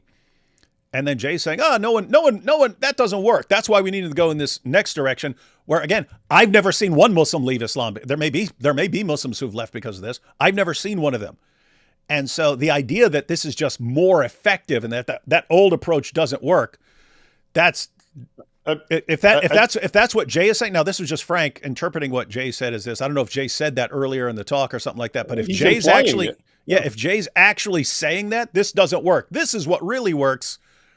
He said that. He said that in our debate. I mean, he said that. And just to sort of elaborate on what you're saying, and I pointed this out before, but I'm privy to another window that most people are not to, because I'm an Arabic speaker. And I watch polemics against Islam from former Muslims, from, Abuna's father Zakaria Butros, brother Rashid. Thousands of people were leaving Islam from that. And all of their polemics are based on the character and nature of Muhammad, not his non-existence. No Arab speaker who is like you saying, thousands, if not millions of Muslims are causing them to leave Islam, engages in that argument. They all engage in the so-called internal argument based on the character and nature of Muhammad, because it's so by nature powerful. You're fighting fire with fire. Muslims can't evade the points that we make, which is, it's your book. I'm going by your book. Your book says this, and now I'm asking you to use your reason and say, is it good for a prophet to act this way? Is this just for him to treat women like sex slaves, and you can have as many sex slaves as you capture, and you can, sleep with young children and everything else? Okay, that is a powerful argument. And that's why I think we were talking earlier, you showed that poll, which showed the number one reason Muslims leave is because of the nature and character of Muhammad. And that poll didn't even show that Muslims leave Islam because they think it didn't exist at all. It wasn't even the top, I think it was 5 points that it showed. It wasn't even number 5. So it's absurd. Again, it makes you wonder, what's the motive here? That he would actually say that the argument that does work is the one that doesn't work. And the one that doesn't work is the one that has to work, even though it doesn't even make sense and it's so ineffective because it doesn't make sense. Yeah, and it's very interesting to me because back in the day, if you go back 20 years, in Christianity in America, it was taken as just standard, even in churches that are talking about how to witness to Muslims and how to convert Muslims and so on. It was standard. Never criticize Muhammad, never criticize the Quran. And when I was hearing this, it's like, okay, I only knew of a couple converts back then, but it was like, hearing that all the things they were taught about Muhammad were false according to their own sources was a huge part. And churches are saying, don't ever share this stuff because you'll hurt the Muslims' feelings and you're going to drive him away and he's never going to listen to you. So just preach the gospel and don't ever criticize Muhammad or the Quran. And I'm sitting there thinking, all of my experience goes against all of my experience with Muslims, like flies in the face of that. And so where's this actually coming? It's funny because I actually traced it to where they were getting it from. One, they were getting it from missionaries to Muslim countries, right? Who come back and speak at churches and stuff. And like, well, it makes sense if you're a missionary in Saudi Arabia, not to go around criticizing Muhammad. You don't want to get killed. That makes sense. What's that got to do with us in the U.S., right? And the other place they were getting it from was interfaith dialogues, where you'd have like a Muslim speaker and a Christian speaker and a Jewish speaker, and they all get together. And they said, and the Muslim speaker told us, isn't it great to build bridges? But if you start criticizing Muhammad and the Quran, you're not going to have these bridges anymore, and we're not going to want to talk to you. So, and I'm just sitting there going, can you say that with a straight face, that you think the Muslim speaker at an interfaith event was giving you valuable information on how to reach Muslims with the gospel? Like that's what you're taking seriously? Because I have to say, if I heard a Muslim speaker telling me how to reach Muslims with the gospel, I'd probably automatically believe the opposite of what he's saying, because I don't think he's going to actually be trying to tell you how to reach Muslims with the gospel and so on. So anyway, but it was funny because back then, it was like all my experience is telling me one thing. And if you go like 2009 or so, now I'm already seeing tons of people leaving Islam and stuff like that. But I was on, they put me on stage with Zakaria Butros, and I was like, because I was familiar with him, and that's back when he had like a $50 million Al-Qaeda bounty on his head and stuff like that. But I was hearing about all these thousands of converts from this guy's talks and stuff, and I was like, all the Arab guys who are seeing thousands of converts are blasting away at Muhammad. They're just blasting away, and they're exposing Muhammad left and right. And you've got all these churches, and at best they'll say, after 17 years of preaching to this Muslim, he converted and stuff like that. And it's like, I'm going to listen to these guys because what they're saying is exactly what all my experience has shown, and you've got something and you're saying it, and I don't know where you're getting it from, but I've never seen any evidence that this is the great position. But keep in mind, even back then, I was like, okay, if you want to just preach the gospel, go ahead. But if you don't want to criticize Muhammad or criticize the Quran, I think it's great if you're going around and you're just going to preach the gospel. That's great. It's great because there probably are Muslims who've already been wrestling with issues and stuff like that, and you come along, you preach the gospel. That could be great. But it has to be important to blast away at Islam. So I've always been fine with different approaches. It's when you come along and say, no, this is the only way to do things, and anyone else who does anything else is wrong. And it gets kind of weird. But now we've gone kind of full circle, and now we're on to it's a waste of time to argue all this stuff that we've seen thousands and thousands and thousands of people leave Islam, all that stuff, big waste of time. Don't follow that path, Christians. Just start arguing Muhammad never existed. And I've watched multiple news programs and talk shows in Arabic on satellite, and they complain literally about how Zakaria Butros and Brother Rashid and the polemicists that they are making Muslims leave Islam. And what is their method? What is their polemic? It's absolutely 100% about the nature of Muhammad. Okay, so for anyone to ever argue that is weak or that is ineffectual, I mean, that's crazy. That is the number one tried and true polemic that every Muslim cites, and even Muslims who are angry about this, like I told you, when I watch these shows, that's what they point to, and that's why that will get you killed. I have yet to hear anyone complain about, these guys are casting doubt in the existence of Muhammad. I'm sorry, I just haven't. That doesn't happen. Again, if someone wants to use that and wants to preach Nomoery, that's fine by me, as long as they're moderate nomos. But when they become, cantankerous and all they want to do is fight with us, okay, then I have an issue. Yeah, we've got all these radical nomos coming out of the closet. It's creepy. Dr. Ibrahim, how special were the martyrs of Otranto? Well, I mean, for those who don't know, the Martyrs of Otranto, I actually made a video about it and wrote about it. It was their anniversary. It was recent. And it's basically the Ottomans invaded Italy, Otranto, and they massacred all the Italians. And then they had like 813 captive men, and they enslaved the women and children. And they tried to be magnanimous, and they said, okay, all you have to do is renounce Christ and embrace Islam. And one of the men said, you know what? We fought for our land and we lost. Now it's time to fight for our souls. And every one of the 813 refused. And they were decapitated ritually, and their archbishop was sawn in half to cries to Allahu Akbar. And, and again, so it's very important. And until today, we have their skulls in the Church of Otranto. There's an actual glass case that has all their skulls, these hundreds of Christians. And again, so, what helps a person understand an event like that?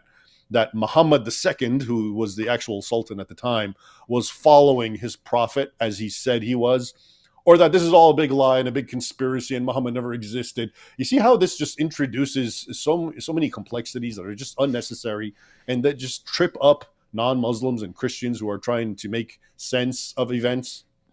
And that it's Jesus is actually at the root of all this, because it was all about Jesus originally, and it was a bunch of Christians doing this stuff who started this all off. Calling themselves the praised ones and killing other Christians. And it's just... Hey, check this out. This stream is too hunky, hard to focus. We know. We have that effect on people. Were there Ethiopian knights in the Crusades? Don't know if anyone's ever studied that. Depends on what you mean by knights. In the European fashion, probably not. But I do believe... I mean, there might be, because Ethiopians were Christians, of course, at the time. So I don't know. I'm not going to conjecture. I'm not Jay Smith to conjecture. So yeah. Well, you just make up a bunch of stuff. That works. Raymond, finish your Sword and Scimitar. Good book and going to order another. Great. That's good. Glad to hear it. And I will, if you're watching this later, I will add links to Raymond's books in the description Thank here. you. They won't be here now, but I'll do that later. And can the relationship Muhammad had with the men of Al-Zoot be used to make the argument that Islam is actually LGBT plus inclusive? You know, it's Not really, because he tried to hide it. So it wasn't publicly celebrated because he did it out in the desert. So, you know, it was still not being celebrated like the June stuff. It's actually interesting because this popped up recently, but when I was making the video, the sort of part 2 on the men of Al-Zoot, and how there was this weird belief that men could inject their manliness into other men and so on. As I was quoting some passages, some of them were like how long homosexuality continued in the Muslim world, relationships and their obsession with young boys. You couldn't officially do it, but it was very common practice for up until Western nations started making them stop this stuff. But it was interesting because someone sent a link to one of Paul Williams' posts, but Paul Williams is a gay Muslim apologist. And one of his links was to homosexuality in the Muslim world and so on. So anyway, but the point is there are a couple people who might want to use the story of Al-Zoot. So Paul Williams, want to use the story of Al-Zoot to defend things? Might want to try that. Very impressive. And Raymond says words. What my brain hears: biceps. That's true. And Dr. Ibrahim, how about some speculative history? What if the Mongols had converted to Christianity? Would the Crusades have been different? How so? We don't have time for a lot of speculation here. They think I'm Jay Smith. Well, actually, that was one of the one of the motivations of the Crusaders. They thought the Mongols were the people of Prester John, this mythical Christian king from the Far East, who was going to come and help them do a pincer movement against Islam. And some of them did convert to Nestorianism, Christians, but a lot of them, like the Golden Horde, of course, converted to Islam. But yeah, and there were alliances between Mongols and Crusaders against Muslims. But in the end, the Mongols broke up, and a lot of them were Muslim, did convert to Islam, and they became a scourge of Eastern Europe, especially towards Russia and the Slavic nations, the Golden Horde. So, and for some and reason, those are facts, not conjectures. Just so you know. You know what else is a fact that we've got? There's just tons of comments about Al-Zoot. From the leather straps of the anus to the men of Al-Zoot, we have come far. I'm gonna have to make another video about Al-Zoot. I've been thinking about it, and there's other things to add. There can never be too many videos about Al-Zoot. Can't be enough Al-Zoot. Yeah. The more Al-Zoot, the merrier. That's what Muhammad said, and that's what we say now. But yeah, you have Sunan Abu Dawud 203, where Muhammad said the eyes are the leather strap of the anus. So we popularized that for a while. Now everyone knows about Al-Zoot. And here you have Al-Zoot split Muhammad's moon. Yeah, it's the origin of the splitting the moon. Also could call it Muhammad's real night journey. But can AP remake the AC/DC song "You Shook Me All Night Long" and make it about Muhammad and Al-Zoot? I bet he can. And one more, and then we'll jump into the next little clip. The kill shot for Nommo is how Momo died, like an idiot. Why would you make up that your prophet died the death of false prophets? So yeah, they're talking about Muhammad dying by poisoning, especially after woman's whole family all the men in her family get killed by Muslims, and then she offers to cook dinner. Muhammad's like, duh, yeah, I like food. Who would make this stuff up? I'm trying to create this hagiographical awesome prophet to legitimize my Arab empire. And from top to bottom, it's just full of warts and flaws and embarrassment. Not bottom in the Al-Zoot sense, just to be clear. Yeah.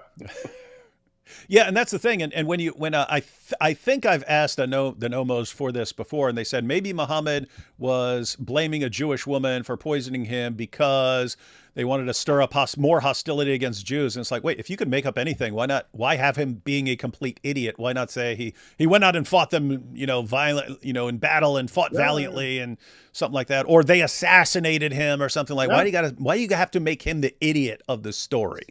Well, apparently because that was cool for 7th century Arabs. Yeah, it was just we didn't know it back then, but back You're like then an idiot prophet. Yeah, being the dumbest person in the world was just super cool.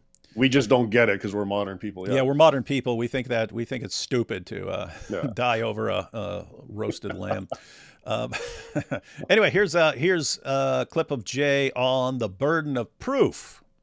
It's not me to prove. Raymond wants me to prove he didn't exist. How can you prove he didn't exist? That's a non sequitur. He has to prove that he existed, since he's making the claim.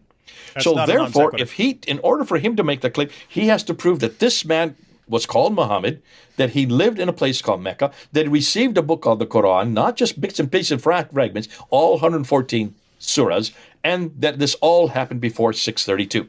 They have to. Everybody now has, and every Muslim has to answer those 4 questions. How can you do that as a Muslim?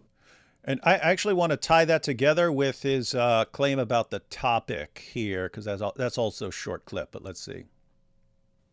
In the debate that I did last week with Raymond Ibrahim, when you look at the debate, it was a debate that was set up really to answer the question, who is, or did the Muhammad of Islam exist? That was the title. He sounded like he was about to say, who's the real Muhammad? But he switched it to... The goalpost is always changing, so... Yeah, let's see what he says. Who is, or did the Muhammad of Islam exist? That was the title of the debate. They say it was the title that we challenged Raymond to because of the fact that he came up very clearly in his 2 videos in April saying, I don't even have to look at Jay's videos. I know how to prove that Muhammad existed. It turns out that Muhammad that he was supporting is really a historical Muhammad, or Muhammad, that's what I believe whichever in. way you want to put Muhammad it. of history, Not the Muhammad of Islam. He did not want to take that on. I now understand why he wanted to go first. I couldn't figure out why he wanted to go first since we were doing the challenge. It would make sense that I would go first. I didn't want to go first. It was offered to me, and I said, okay, yeah, because I'm the one who started this by making my videos. I'll make my points. But just and just obviously, you would be the affirmative usually goes first, unless there's some weird reason for the and not to mention, not to I thought the first is actually the weaker position because the second one now has ammo, whereas I'm just talking. So anyway, so first of all, for him to say that this wasn't the agreed topic, just to show you how it's not true.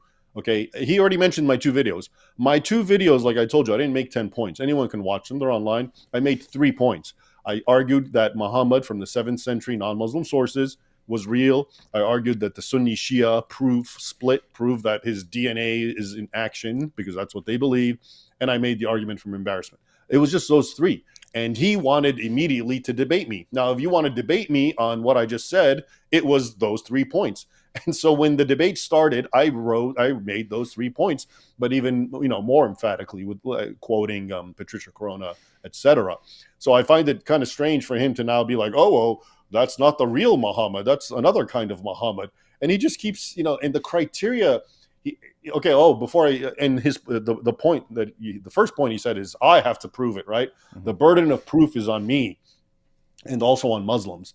He brought that up during the debate, and I think I shut him down right away because I said, yeah, technically speaking, theoretically, it is. But in this case, Muslims don't have to prove a thing to you. Okay, they've offered you the dawah to believe in Islam, right? And people like you and I, we believe Muhammad existed, but we haven't accepted it. We think he's a false prophet. Okay, kafir, infidels. You, Jay, are saying he didn't prove to me he exists. No, we're not going to bother proving anything. Kafir, you're an infidel. So it's kind of silly for him to think that Muslims are troubled and they feel that there's this burden of proof to prove to us that Muhammad existed. No, they don't. It's a totally inapplicable point to even make. He's trying to bring, the standards of philosophy as if Muslims are going to care about this, and they're not. Anyway, I'll stop for a while. I would also think that's just ridiculous. Think if someone comes along and says, "Hey, Julius Caesar never existed," and you say, obviously Julius Caesar exists. Well, prove that he exists, and I'm just going to play skeptic. Well, if you're denying a major historical figure, wouldn't you have to show that you have some really great explanation for what happened and why everyone thinks? That's the point. That's the point. So, the historical standard is that, look, we have the records, and you need to give me some really good reason not to believe it. That's how we do history.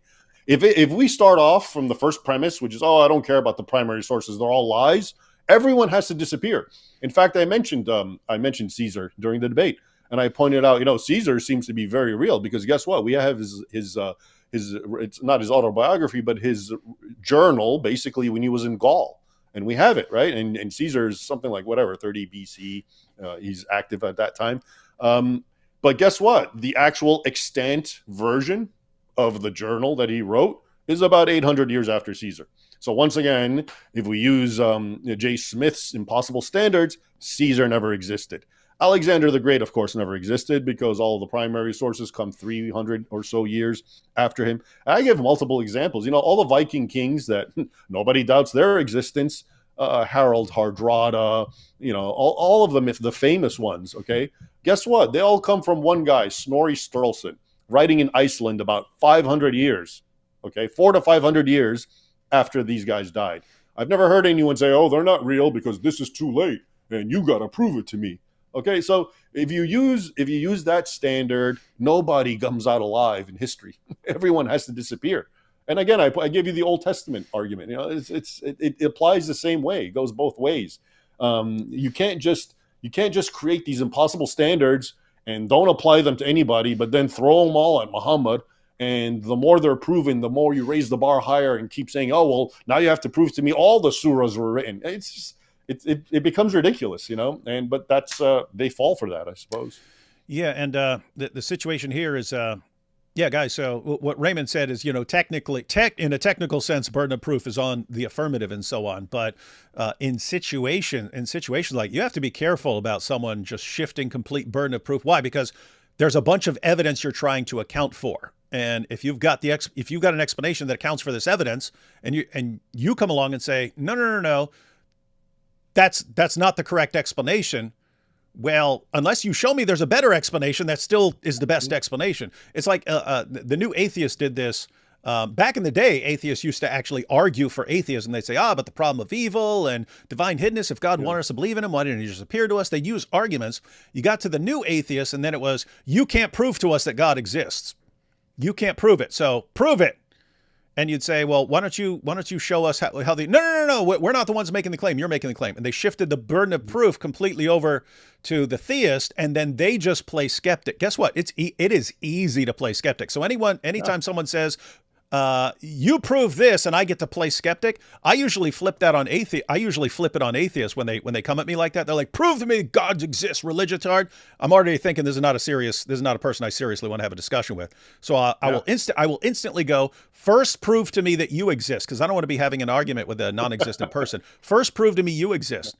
And then it gets real fun all of a sudden. They're like, well, who do you think's talking to you? I was like, you're online. How do I know it's not a bot or a monkey typing on a keyboard just randomly coming together? How do I know? How do I know I'm not dreaming? Playing skeptic is so easy. Easiest thing in the world. Yeah. Easiest thing in the world. And it is what Jesus mythers do with Jesus. If you get into a burden of proof and you accept that and they get to play skeptic, guess what? They'll explain everything, guys. They have an explanation for everything. If you listen to them, they'll say, belief in Jesus as an actual person. It started off with some people who believed him as like a divine figure, something like that. And they had a belief in him and they had a cult around him. And then eventually that evolved. And later on, you got to people who thought he was a real person walking around and so on. Any piece of evidence you can give them, they can be skeptical about. It's very easy, especially as Raymond's pointing, to be skeptical about history and so on. You can always make up something. And if you take the method of J. Smith, you can always make up a reason for making up anything. They made this up because of this. They made up this story about Jesus because of that. They made this up because of that. It's the easiest thing in the world to do. That's why the new atheism took also, because you could train any idiot to do this. You could train any idiot to go, prove that that's not enough evidence. Prove that to me. In reality, if you have someone like Muhammad, who's the center figure of a religion, and you have piles of sources on him, and you can trace his stuff back pretty darn early, not as early as lots of, we would love it if there were just really, really early sources on there. But people didn't always preserve writings and stuff, and later people quoted them and so on. But if you're saying this guy, by historical standards, they are early. If you compare it across the board, they're early. Yep. Yeah, they are. And go ahead. But I just wanted to finish. It's basically, if you're saying no, at the heart of all of this, as Jay was saying, I can't believe what this man did to you, and I can't believe Muhammad did this, and I can't believe Muhammad did that, and I can't believe Muhammad did that. I can't believe a non-existent man did all this. Right? That's how we feel. I can't believe a non-existent man did all this stuff, is responsible for all this. At the core of all of this is someone who did not exist, right? So the burden of proof here is you're kind of the one presenting a crazy conspiracy theory on this one. So if you think that is the correct position, you have to show that you have some better explanation that accounts for the evidence even better. But when we do that, you start to even basically explain what are these references to Muhammad and so on. You start saying, oh, yeah, it's about Jesus, and it's because the church fathers were using this, and it's because of Song of Solomon, and it's all made up.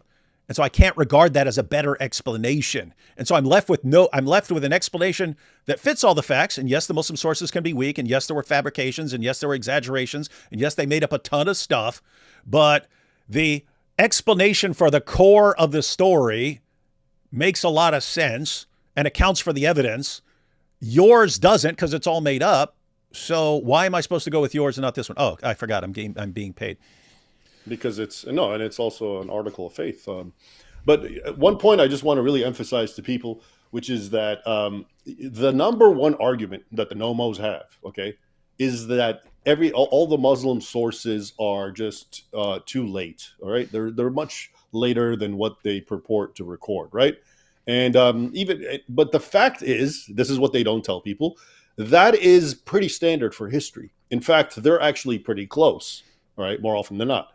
Okay, John of Damascus, immensely close. But even the Muslim sources, okay, 150 years, it's not that bad. I just told you the sagas, all the Vikings that we accept and take for granted are about 400 years after they existed. And these guys are much later than Muhammad, by the way, okay? So when records are presumably better. So I'm just trying to say that the number one argument that they have is really a non-argument in my mind, as someone who really understands the nature of historical records, because it applies to almost everything.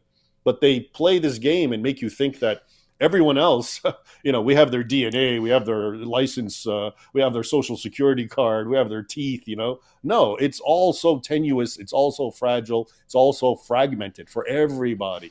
Okay, but they want you to think it's not like that, and this is just a peculiar weakness about Muhammad, when in fact, as I quoted from Patricia Crone, he's actually pretty well attested to. Yeah, and so it is this. Yeah, guys, keep your eyes peeled when someone comes along and says, hey, you have to prove this, and I get to sit back and play skeptic and just deny everything you're putting forward. At some point, if there is evidence that they're dismissing, oh, maybe this, maybe that, maybe this explains it, maybe that explains it.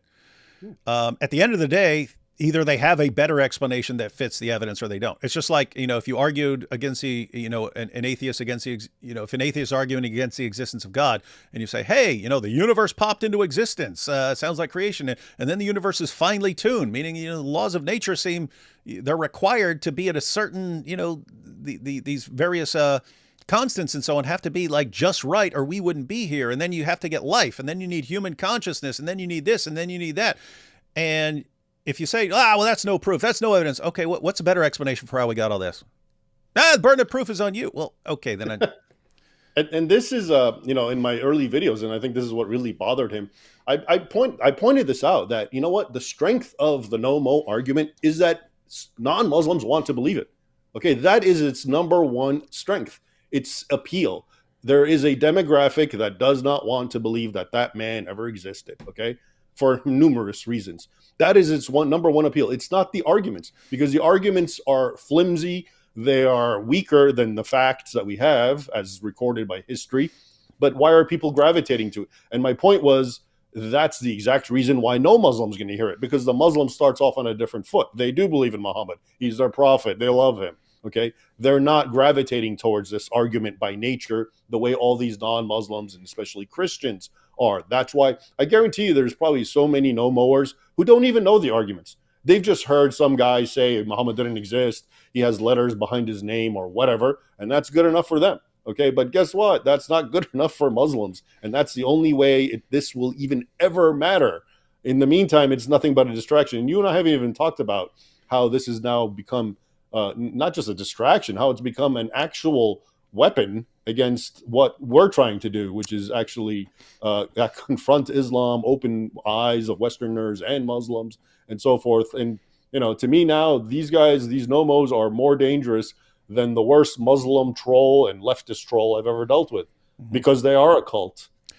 So maybe we can address that a little bit. Yeah, we're gonna check out some of the comments from these guys. We have one more short video clip, and then we're gonna check out some of the comments from these guys. But yeah, I mean, just think about this, guys. So for almost 14 centuries, Islam is spreading and so on, and eventually gets stopped from like conquering the world and so on. And then we're told a little over 2 decades ago that just based on the math, Islam has taken over the world. They had the highest birth rate. Here's the, by 2050 or 2060, this is when it takes over France. This is when it takes over Germany. This is when it takes over the UK, just on birth rates and so on. And we're told, see, it's basically hopeless. And then right before it's just too late, we get handed all these sources. We get handed all their sources, and we get access to the internet, so that all these Muslims and all these different parts of the world who've been insulated from hearing what their sources actually say about the prophet all their lives, all of a sudden we get access to everyone with an internet connection. We can make a video responding to a Muslim argument, and it goes around the world instantly. We get everything we need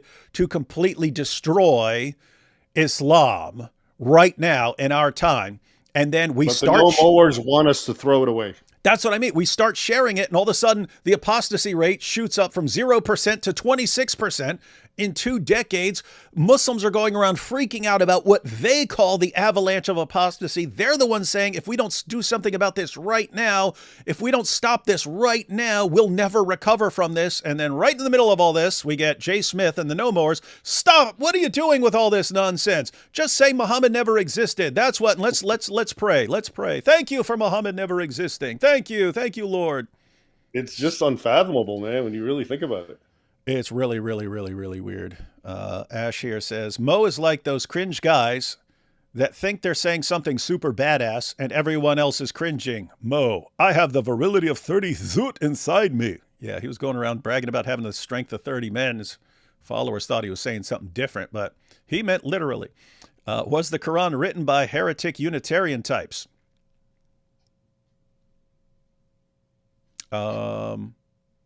Not sure what you're referring to here. You mean like the pre-Quran, like people like Jay and stuff will believe that there was the Quran before the Quran, and that this was some Syriac thing or something like that? Yeah, I don't know.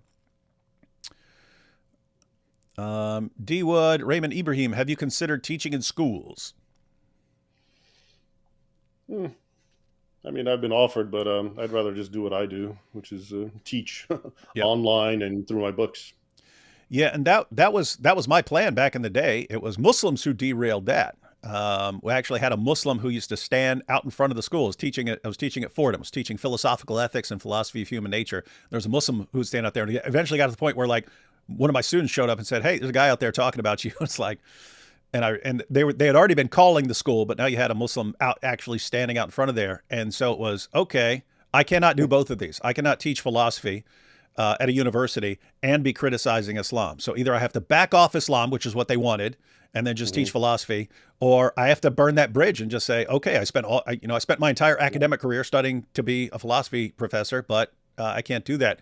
And so I said, okay, there are plenty of people who can teach philosophy. There aren't enough people blasting away at Islam, so I'm going to go blast away at Islam, and I'm not going to give them that power. I'm not going to give them that power over me. So I was willing to sacrifice my entire academic career and teaching career to blast away at Islam, and then it turns out I was just in it for the money the entire time. Same here, I was at Georgetown working for a PhD at the Library of Congress, kind of being groomed. In 2007, I was on CNN, Fox News, NPR, all the leftist liberal things, but I started saying the truth, and it just, I already knew where it was going to go, and I was warned about it, and but whatever, ended up good for me. Dr. Wood and Dr. Ibrahim, do you think in the future there will be a war between Islamic Jihad and Communist China? Who would win? With whom we ally? No, I don't think so. I think Islam's falling apart too rapidly. And I think China would crush them if they ever tried to mess with them. Yeah. Is that what you think? Only the West has to fear from Islam, because only the West fights with kids' gloves. Every other civilization is not going to tolerate Islamic nonsense, and so Muslims don't bother with them. It's the bully mentality. They only push around the weak guy who gives in, which is the West. Yeah, and so that's why you had all the situation putting Uyghur Muslims in camps and stuff, and they occasionally did a little protest outside of an embassy, but it doesn't work. It doesn't work with the Chinese. They don't fall for it. So we'll go complain about Islamophobia where it works. Exactly. All right, last little video clip we wanted to check out. This is Jay and Robert on the principle of embarrassment here. So much of your book goes into that, and that's what I love about it. You do go through these references after reference of where they have sanitized Muhammad, where they have made him look, I would say, just like Jesus. They want what we already have. Yeah. They know that the world follows Jesus, and they know that why Jesus is so popular. In fact, I have said this. I just got done saying, I just done a debate with Raymond Ibrahim on this very thing, where Raymond Ibrahim has said, why would somebody write all these traditions that are so embarrassing? The Muhammad that's in them are so, and I'm saying, hold on a minute, Raymond. Your problem is you're looking at Muhammad through Christian eyes. You're looking at him, comparing him to Jesus. Muslims don't do that unless they're 21st century Muslims and Western Muslims. For Western Muslims, he is embarrassing, but not for a lot of Muslims I talk to.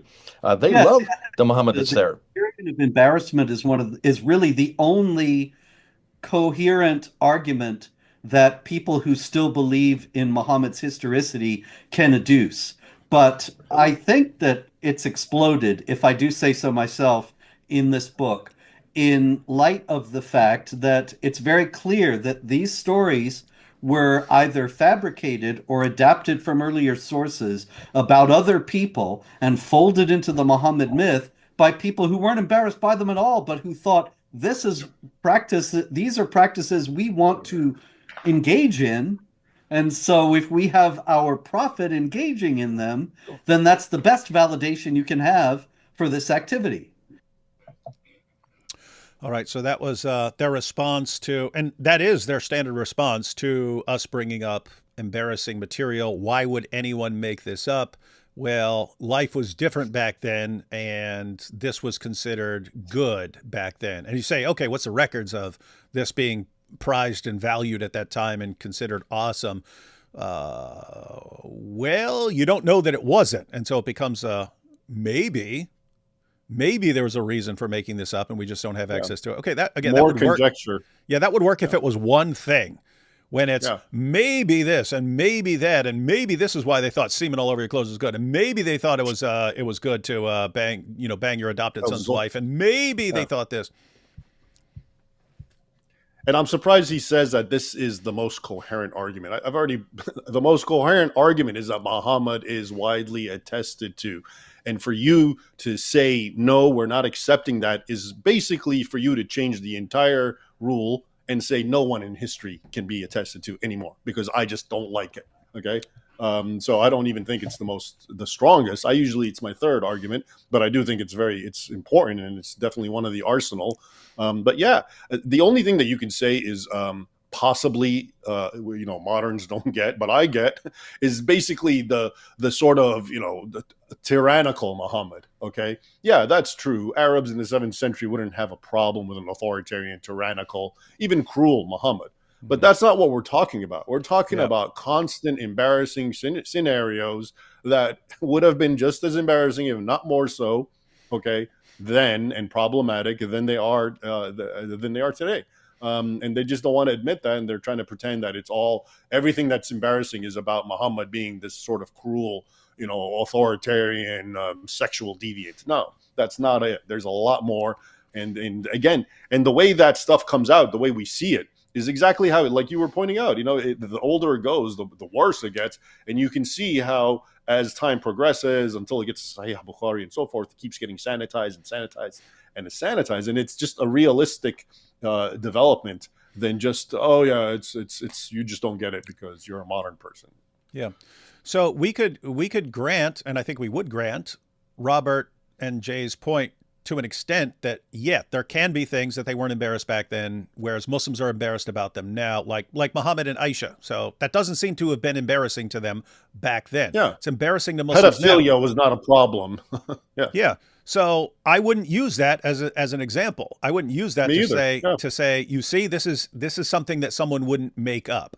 There are other things where we know the satanic verses were embarrassing to them. We know that Muhammad and the story of Muhammad and Zainab, Muhammad taking the wife of his own adopted son and then having to come up with various justifications. We know that was embarrassing to them. And banning adoption.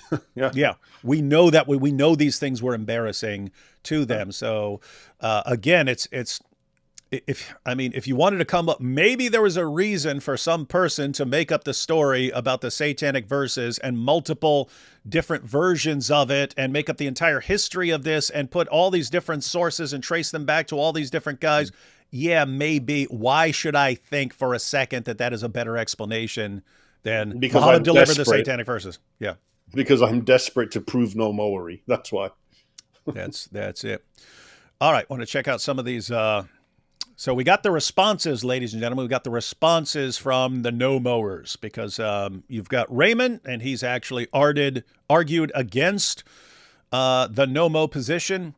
Mary Harp has argued against the no-mow position. I've argued against the no-mow position, and we've got the no-mowers have responded in various ways. So let's look at some examples here. Here we have the shocking truth is you are a loser, coward, get a life.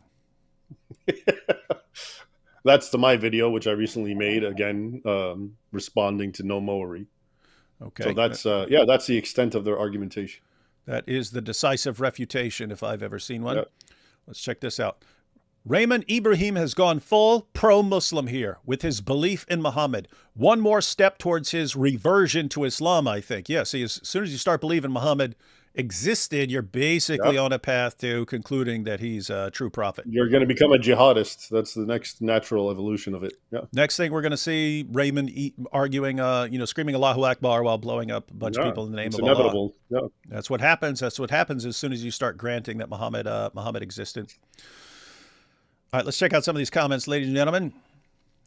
Raymond Ibrahim. Hey, Raymond, I'll just keep reading these, and anytime you want to comment, just let me know. All right. Because we have kind of endless comments here.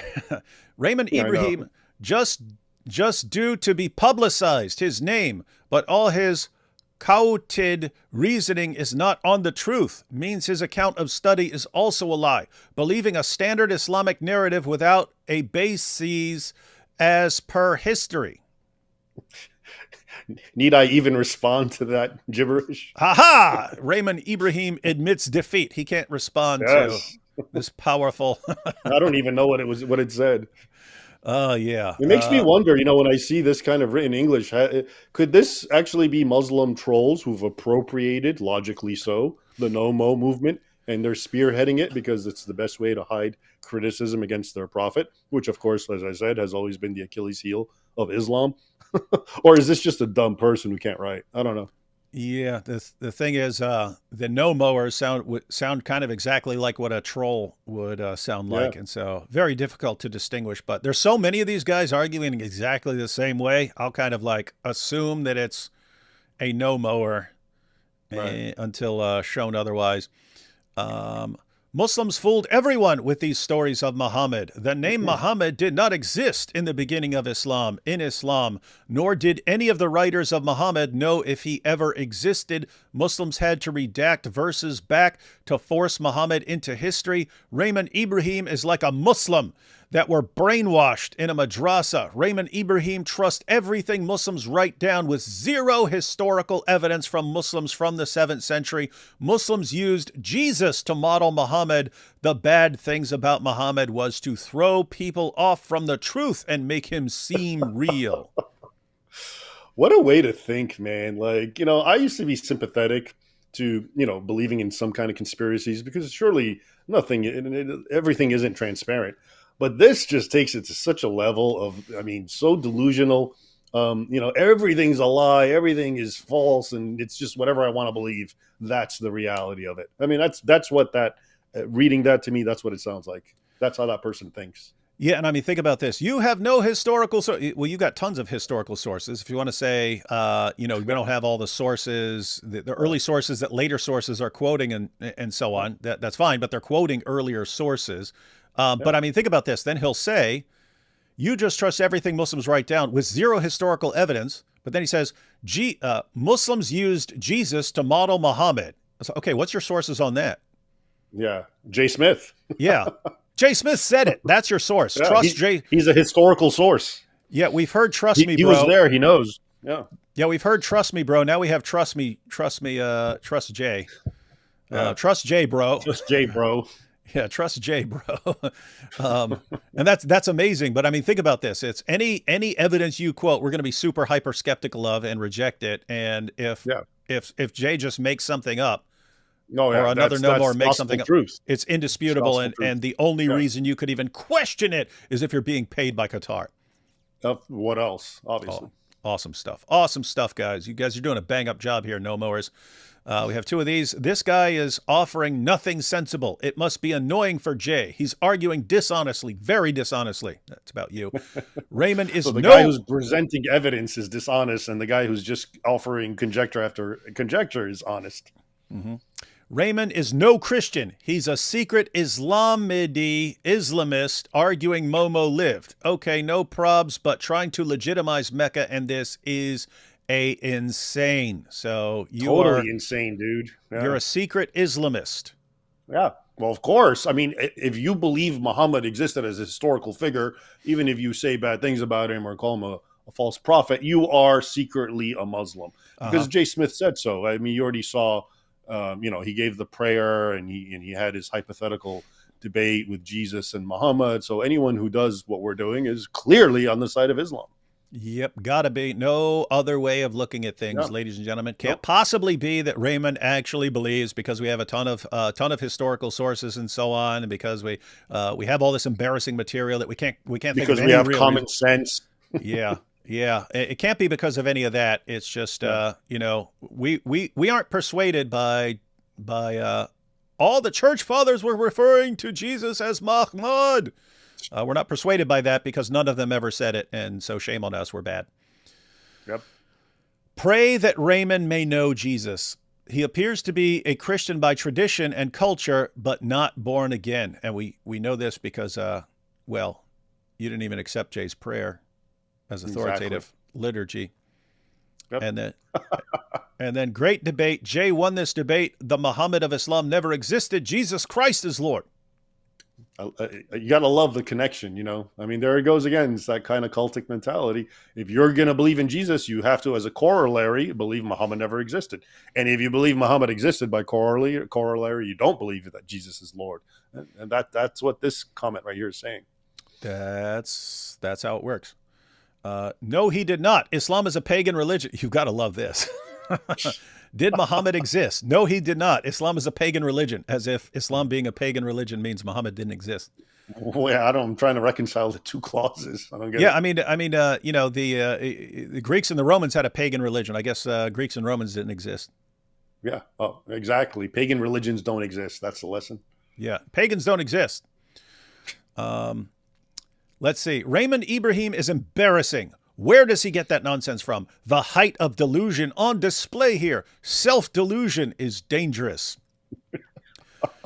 You got to love this stuff. Oh, yeah. It's awesome. Raymond, if you proclaimed to be a Christian, which book is true about Hagar and Ishmael being out in the desert, dry sands? Well, I don't even know what that's asking me. I think it's saying... Yeah, I mean, you have to try and figure out how they think, but it's pretty disturbing. But I think it's saying... I'm okay. Yeah, I think it's saying... if you claim to be a Christian, what are you going to believe? The Bible narrative or the Muslim story about Hagar and Ishmael, blah, blah, blah. Oh, okay. Let's see. In Revelation chapter 12, Islam belongs to the devil. Where did the Christians go? Revelation 13:10, Mary, please do convert. Oh, now we're getting into stuff about Mary. Mary, you need to convert here. You see, it's an article of faith now, all right? The Nommos, okay, the J followers who are Christians, it's become an article of faith. If you dare believe Muhammad existed, you have proven you are not a Christian, okay? Yeah, if it's reached that level. Yeah, Revelations says Islam belongs to the devil, so if you believe Muhammad existed, you belong to the devil, and so you need to convert. Apparently, it seems like what it's thinking. But again, hard to tell with these guys. It's not only hard, it's kind of scary to try to enter into their brain and thinking patterns, to be honest with you. Now we have a few comments that are directed towards Mary, because Mary made a video, ladies and gentlemen. She pointed out that Jay's argument about coins, which seems to be one of his main arguments, isn't nearly as strong as he makes it out to be, and he's leaving out a bunch of important details, like there were Christians back when this was happening, and they were bragging because the leaders couldn't take the cross off the coin because Christians would stop using it, and they still needed Christians to be using their money and so on. And so that doesn't, for some reason, doesn't make it into Jay's talks. He just presents it as, hey, there's crosses on these coins. There's no explanation of that other than these were Christians. And yet we know that Christians were bragging that the leaders wanted to take it off and couldn't because Christians wouldn't use it. And so, anyway. By the way, when I was in college, I took a class with George Clive Foss. Okay, who he was a kind of a big deal in numismatics and Islam and so forth. And I distinctly remember him talking about how there's there's crosses on the Muslim coins because they appropriated the Byzantine coins, which had crosses, and often they would try to disfigure one of the arms of the cross so it doesn't look like a cross. Okay, and two, I've heard Jay, if I understood it correctly, he's saying like it's the word Muhammad is on the coin because that's because that's Jesus, right? That's his claim. Or it could be that they're imprinting the name of their prophet on top of the cross because it's their form of saying Allahu Akbar, and we've triumphed. We've taken your gold, and now we're putting our stamp on it. So the coin argument, unless I'm not understanding correctly, just never really made any sense to me. Yep.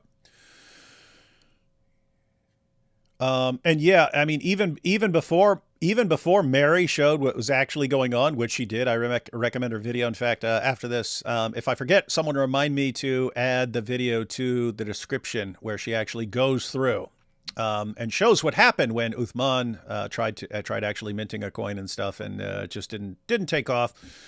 But even before any of that, just when it was the argument, I was just thinking like what? I mean, you think these guys coming out of the desert are obsessed with starting their own mint and stuff like that? I think they'd be more concerned with doing the conquering and stuff like that than they are with anyway. Exactly. But yeah, so I didn't find it terribly persuasive when I didn't actually know the details. And once you find out the rest of the story, seriously weak.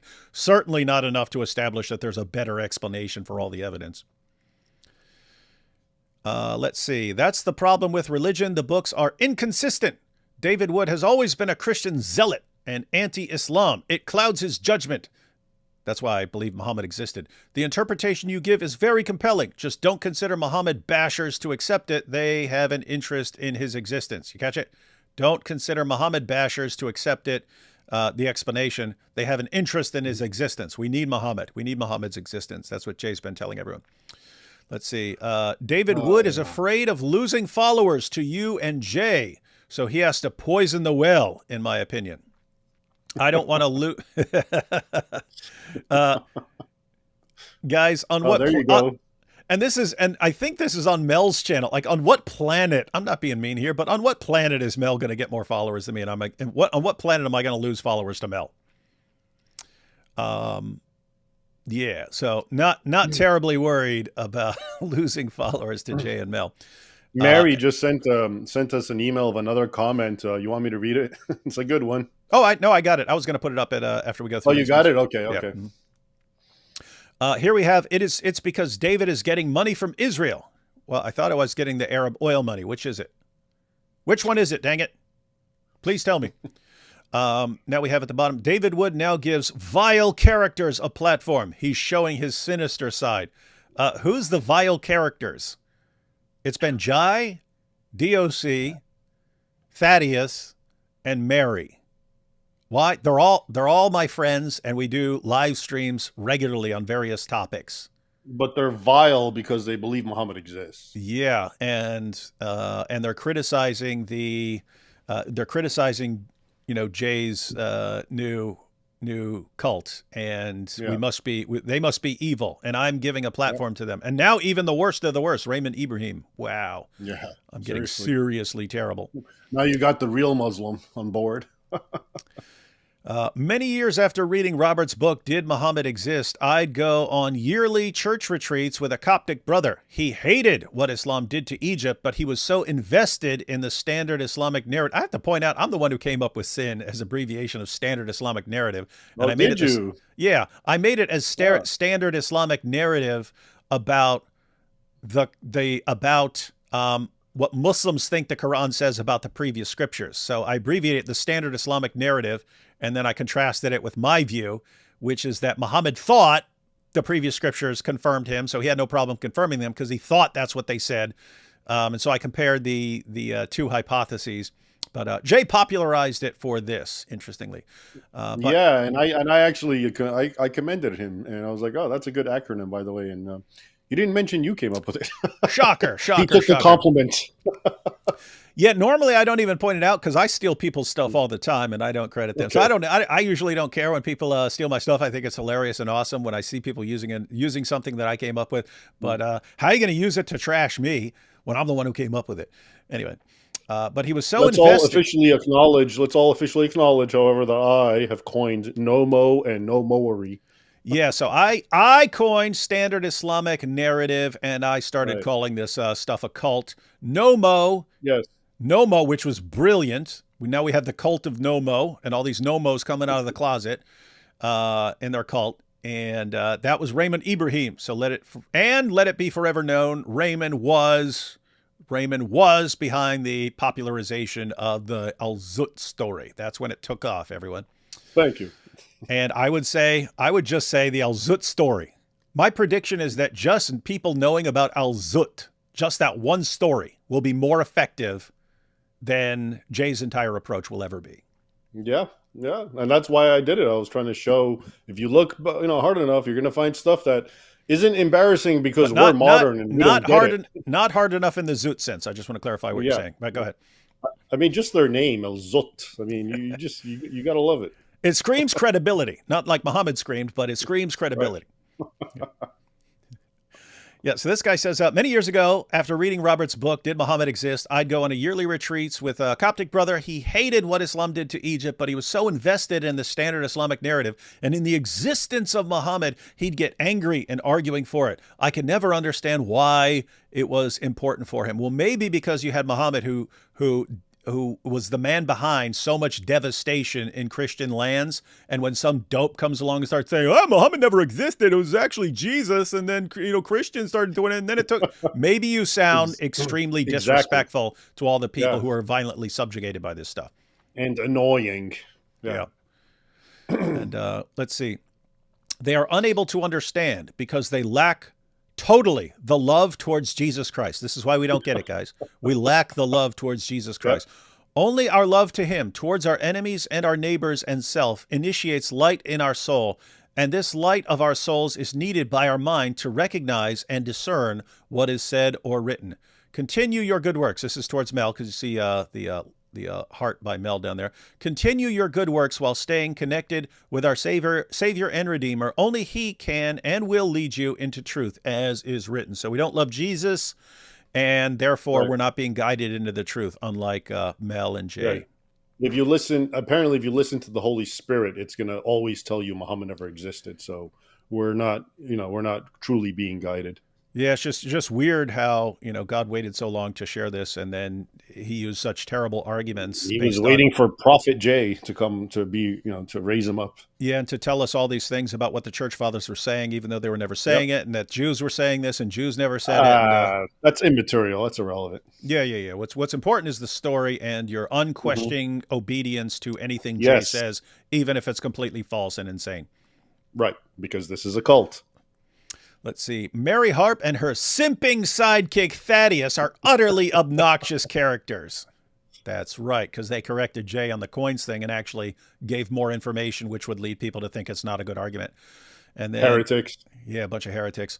Is it just me, or does it seem that ever since Aisha, he's been... Oh, that's Muhammad Hijab's former hotel wife, as he called her.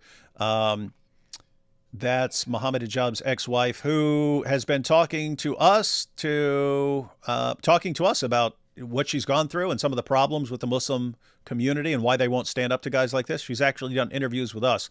But this apparently plays a role in something about Thaddeus. Let me see this. Is it just me, or does it seem that ever since Aisha, he's been everywhere, lighting up every comment section like he's relevant? Embarrassing. And then Thad, this might be the response here. Oh no, this is a no-mower. He says Thad was fired from his job in Ohio earlier this year. D. Wood was told he could not enter the UK because of his felony record. Wood must have taken down a hill fall ever since. Like, what does me not going to the UK have to do with anything that's going on here? You could say that Thaddeus getting fired from his job, I mean, it's kind of obvious. Yeah, Thaddeus got fired for criticizing Islam several months ago. That's why he's been everywhere, as the second comment noticed. Is it just me, or does it seem that ever since Aisha, he's been everywhere? No, it's ever since he got fired, he's been everywhere, because now he has more time on his hands. I would take that as pretty obvious. And matter of fact, he said that in a video. Wow, I got fired from my job. Now I can do Christian apologetics and polemics against Islam full time. Interesting, but nope, it's something else.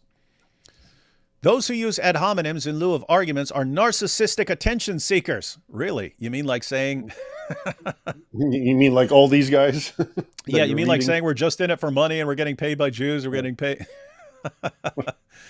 The best way to deal with them is to ignore them completely. You could tell them you said the Kaddish for them, even though you're not Jewish. Attention is their oxygen. Remove it and they die. They'll just be left to posing tantrums that will eventually bore their followers. Losing followers is the worst kind of death for them. We don't want to lose followers, guys. And if we talk about a bit of projection, yeah, if we don't stop Jay, we're just going to lose followers, and so that's why we resort to nothing but ad hominem attacks.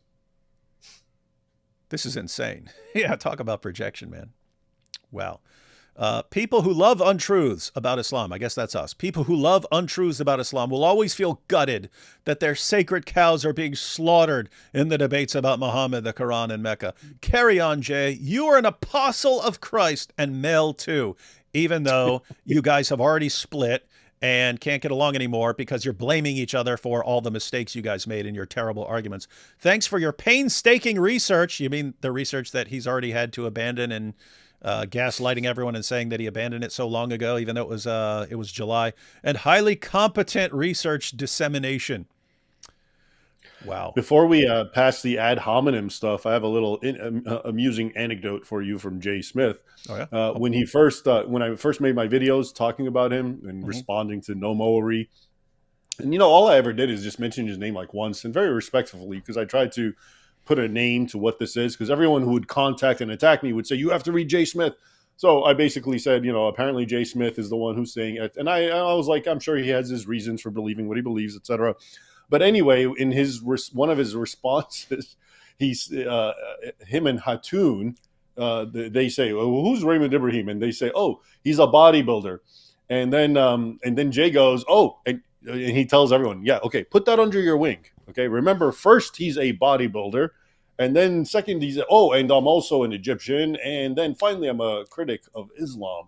Okay, now that's not an ad hominem attack. The guy was basically saying that, okay, I'm just a big dumb muscle head, and so what do I really know? So there's your perfect example of ad hominem and how it was used. Wild stuff. Yeah. So, which, by the way, amused me to no end. I don't say this because it upset me. I say it because it was funny, but just to also show that you guys are accusing us of ad hominem, and here it was actually at the hands of your grand poopah. Yeah. No, I remember articles from you way back, like 2007, 2008, 2009, in that range. Does that sound 2005 right? was my first published article. Yeah. Yeah. So I 20 remember. years ago. Yeah, so you're one of the OGs. So is Jay. You guys. Thank you. You guys are the OGs.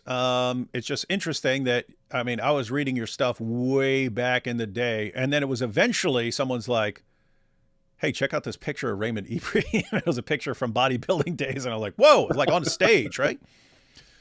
You were on a stage at some point, right? Because I saw a picture of you on stage. 1 or 2 of those leaked out. Yeah, I was an actual competitive bodybuilder, but literally over 30 years ago, when I won the Mr. LA when I was 19. I'm 52 now, so kind of moved on. I still lift weights, but I don't bodybuild.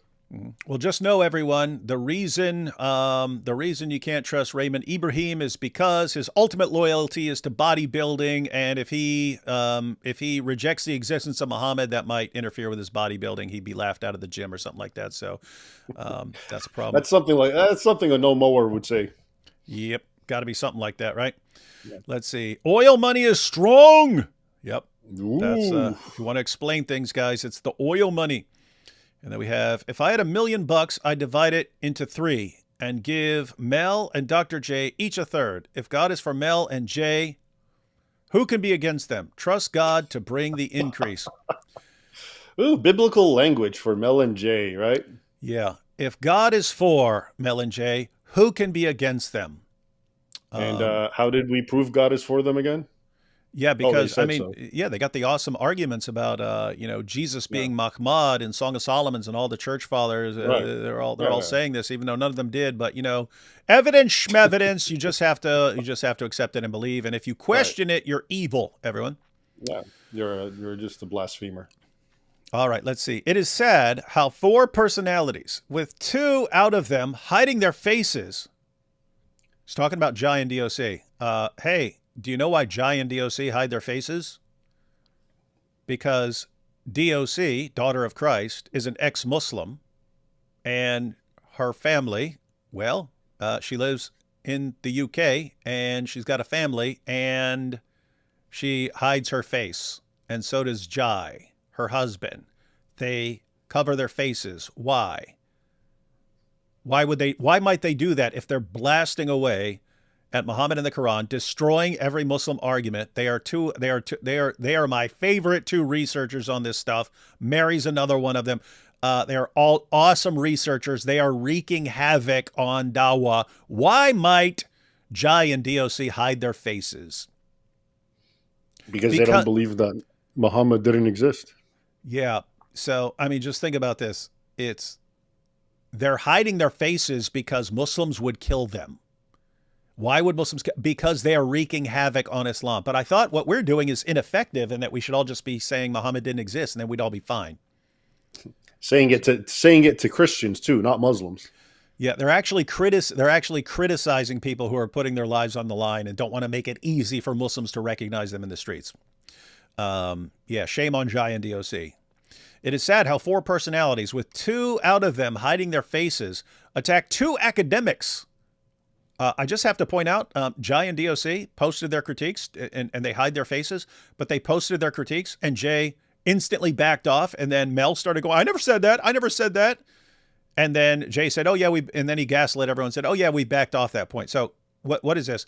The two people hiding their faces were correct. And so Ray, I really don't understand this. Oh, Jay no, Smith and try, Mel. man. Jay Smith and Mel are these champion academics. Why should you listen to someone else? The other people were right and they were wrong. They were saying for years, they were saying things that are false, and they got corrected by 2 people hiding their faces. What are you saying? That the people who are hiding their faces, even though they were telling the truth and were correct, we shouldn't listen to them. Instead, we should listen to the people who were saying things that were demonstrably false and were exposed and they had to reject them. You should still believe them anyway. Are you insane? You're trying to unravel Nommo mentalities, man. Don't even bother. It's impossible. You're entering a realm of madness. That's what I mean. And they object to us calling this a cult. You're a cult. You're saying we're loyal to particular people and we don't care about the truth. And we don't care if they can be exposed like demonstrably for what they're saying. We don't care about all that. Our loyalty is to Jay and Mel, even if they're saying, that's faith. That's faith. That's a cult. That's a cult where one, Jay Smith, have more experience dealing with Islam than they are alive. Well, what's his excuse for getting so many things completely wrong? Not to mention R.A., who definitely needs to start eating salad. I don't know who this is. Who's R.A.? I don't know. And TMM, Too Many Marys, who gives Mother of God and my mother's bad name, acted more like Muslims on chat on debate than Christians. Yeah. Maybe R.A. is me. R.I. Yeah, I was thinking. And lose weight. Yeah. I was thinking they might think it's Abraham, Raymond, Abraham, or something like that. But I mean, think about this. They act more like Muslims. Guys, what do Dawah guys do? They make up complete nonsense. The scientific miracles of the Quran, the perfect preservation of the Quran, and then they spread it, and then no one questions them, and they spread it around the world until it blows up in their face and gets exposed. Who's acting more like that? Yeah. I'd say Jay and Mel are definitely acting more like that. They're acting exactly like Dawa. And then what do Dawa guys say if you reject their argument? Oh, you're against the truth. It's like the Jews. They know the truth, but they reject it. That's exactly what these guys say.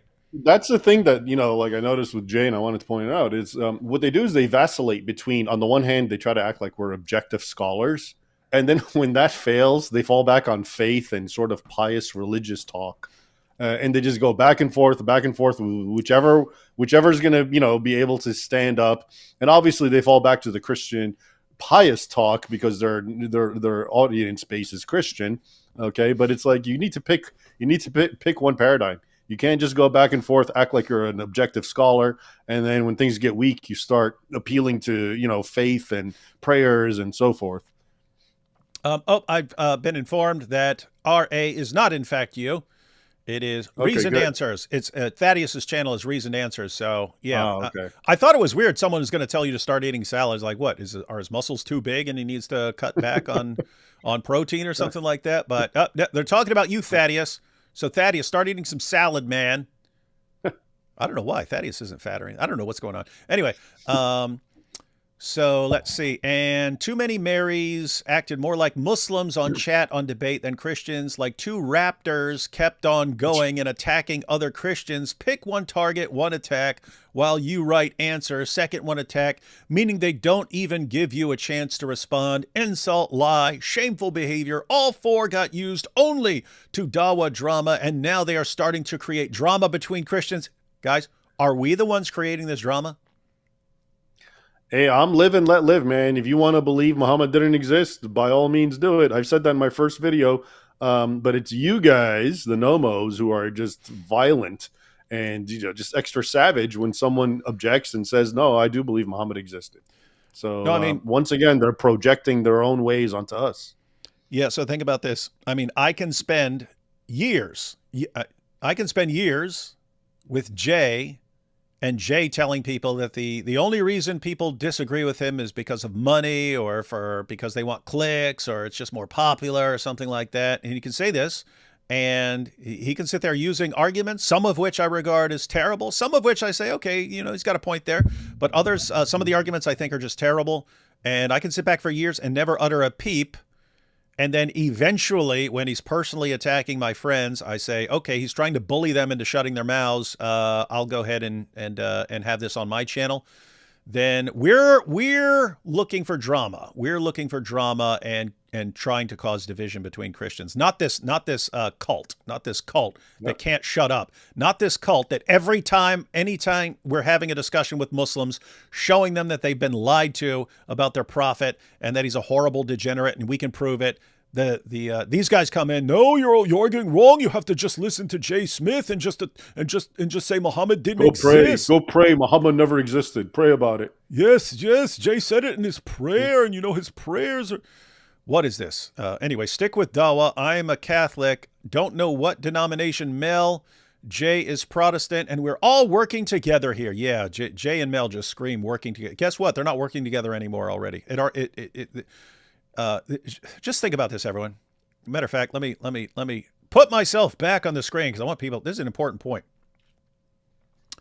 This is seriously important. I'm Catholic. Don't know what denomination Mel is. Jay is Protestant, and we are all working together here. No drama, no crap. That four want division. Jai and DOC should stick with one shtick, and that is to translate Arabic. Actually, I only got one more slide, so let's go ahead and get this. I think some apologists just hungry for views. I see new short response from Jai and DOC for this video. They clearly only want to chase Jay mistake and not interested with the argument itself. Jay and Mel, in other hand, bring all objection, answer it in 2 hours, bring the data and admit that they make some mistake and clarify it. Keep it up, Jay, Mel, and team. Don't be distracted by some narcissistic apologist, now, if you disagree with them, you're just a clear narcissist. Yet another projection. Yeah, I just want to point this out. And guys, if you don't pay attention to anything I said for this entire live stream. Pay attention to this part. Pay attention to this part, because this is serious stuff here. Jay's been saying this stuff for years, and he's been getting fed this stuff by Mel. And wherever Jay goes, it'll be an entire audience of Christians, and they'll eat it all up and be giving standing ovations and stuff like that. Meanwhile, a bunch of what he was saying was complete, made-up nonsense. It never crossed people's minds to actually look up what he's saying. They just believed it, right? And eventually, Jai and DOC look up something that he was saying, right? Mahmud is, all the church fathers were talking about Mahmud as a title for Jesus, and everyone is using this, and it was so common and so on. That's where you get the word Mahmud. It was a title for Jesus. They look that up and say, this is completely wrong. There's no church father who called Jesus that. No one was using that. Where are you getting this from, right? But they said it much more politely than I just did. And then Jay's going around, and even the Jews, they used Mahmud. Mahmud ben Uziel. Mahmud ben David. Mahmud. They're all using Mahmud. Jai and DOC, look it up. There's no one who uses this. No one. Where are you getting this from? Again, much nicer than I just said it. Jay, oh yeah, we stopped using that years ago. No, you were using it last month. So what's going on here? And then, yeah, we backed off this because the sources just don't say this stuff. And then Mel tries to defend the Song of Solomon stuff. It doesn't work at all. And then he has to say, I never said this. I never said that. I never said this. I never said that. Then they have to split. Okay. What happened? Why was there this huge fallout and these guys, and it blows up in their faces, and then they have to throw each other under the bus? Because something they said was exposed. Now, what I'm hearing from all the Nommo fans is we should never respond to these things. We're evil if we respond to these things. So what we should have done is let these complete made up things circulate until they became dominant. We should just throw away all the old ways of doing things, just exposing Muhammad. We should abandon all that and just say Muhammad didn't exist. We should all be doing that. We should be using Jay and Mel's arguments. That's what we should be doing. If we did that, and we didn't respond to it, we didn't correct it because we don't want to cause division. We don't want to cause division, right? So we don't want to respond to people who are saying completely false things. We don't want to do that. So we'll just let these things slide. We'll let these things slide. Let the Muslims catch it and embarrass them even worse. Yeah, and it wouldn't be this little fallout. And I don't know the details behind the fallout. This is just kind of what I've been hearing. I know that I've seen Mel throwing Jay under the bus. I never saw that. And then someone said that Mel's they're no longer working together. Something. I don't know the details, so you can correct me on any of that. But think about this. You're saying instead of nipping it in the bud, where if something gets exposed, it's a guy who said it, and the guy has been shown that he needs to correct what he's doing. You're saying we should wait until millions and millions and millions of Christians are all using this and then let it blow up in the faces, when it will discredit the entire Christian community, discredit all of Christian apologetics, discredit all of Christian polemics. And it shows that none of us are looking into this, and none of us will call this stuff out, even if we know it's false. That's what you're saying real good Christians would do? We just let this snowball until it's all of Christian apologetics, and this is our main polemic. Muhammad never existed. How do we know? Because Mahmud is Jesus and Song of Solomon. And it would just blow up in all our faces, and all of Christian apologetics and evangelism and polemics has been discredited. That's what we should wait for, instead of saying, Jay, you said this, it's wrong. Stop saying it. I mean, you'd really have the fallout not just be between Jay and Mel, but like why would you want to do that? Why? Why wouldn't you want to correct it when it's just a person saying something wrong? Why would you want to let it spread to millions of people so that everyone gets embarrassed? Why? I do not understand, but I regard that as a serious, serious problem for all you Nommos who are saying, how dare you respond to this? You guys are weird, man. Weird. Oh boy. There was just one more thing that Mary sent over. Let's see. What's this? Let's see. This is from Psychedelic Elvis, who says, Muhammad of the 7th century is not the Muhammad of modern Islam.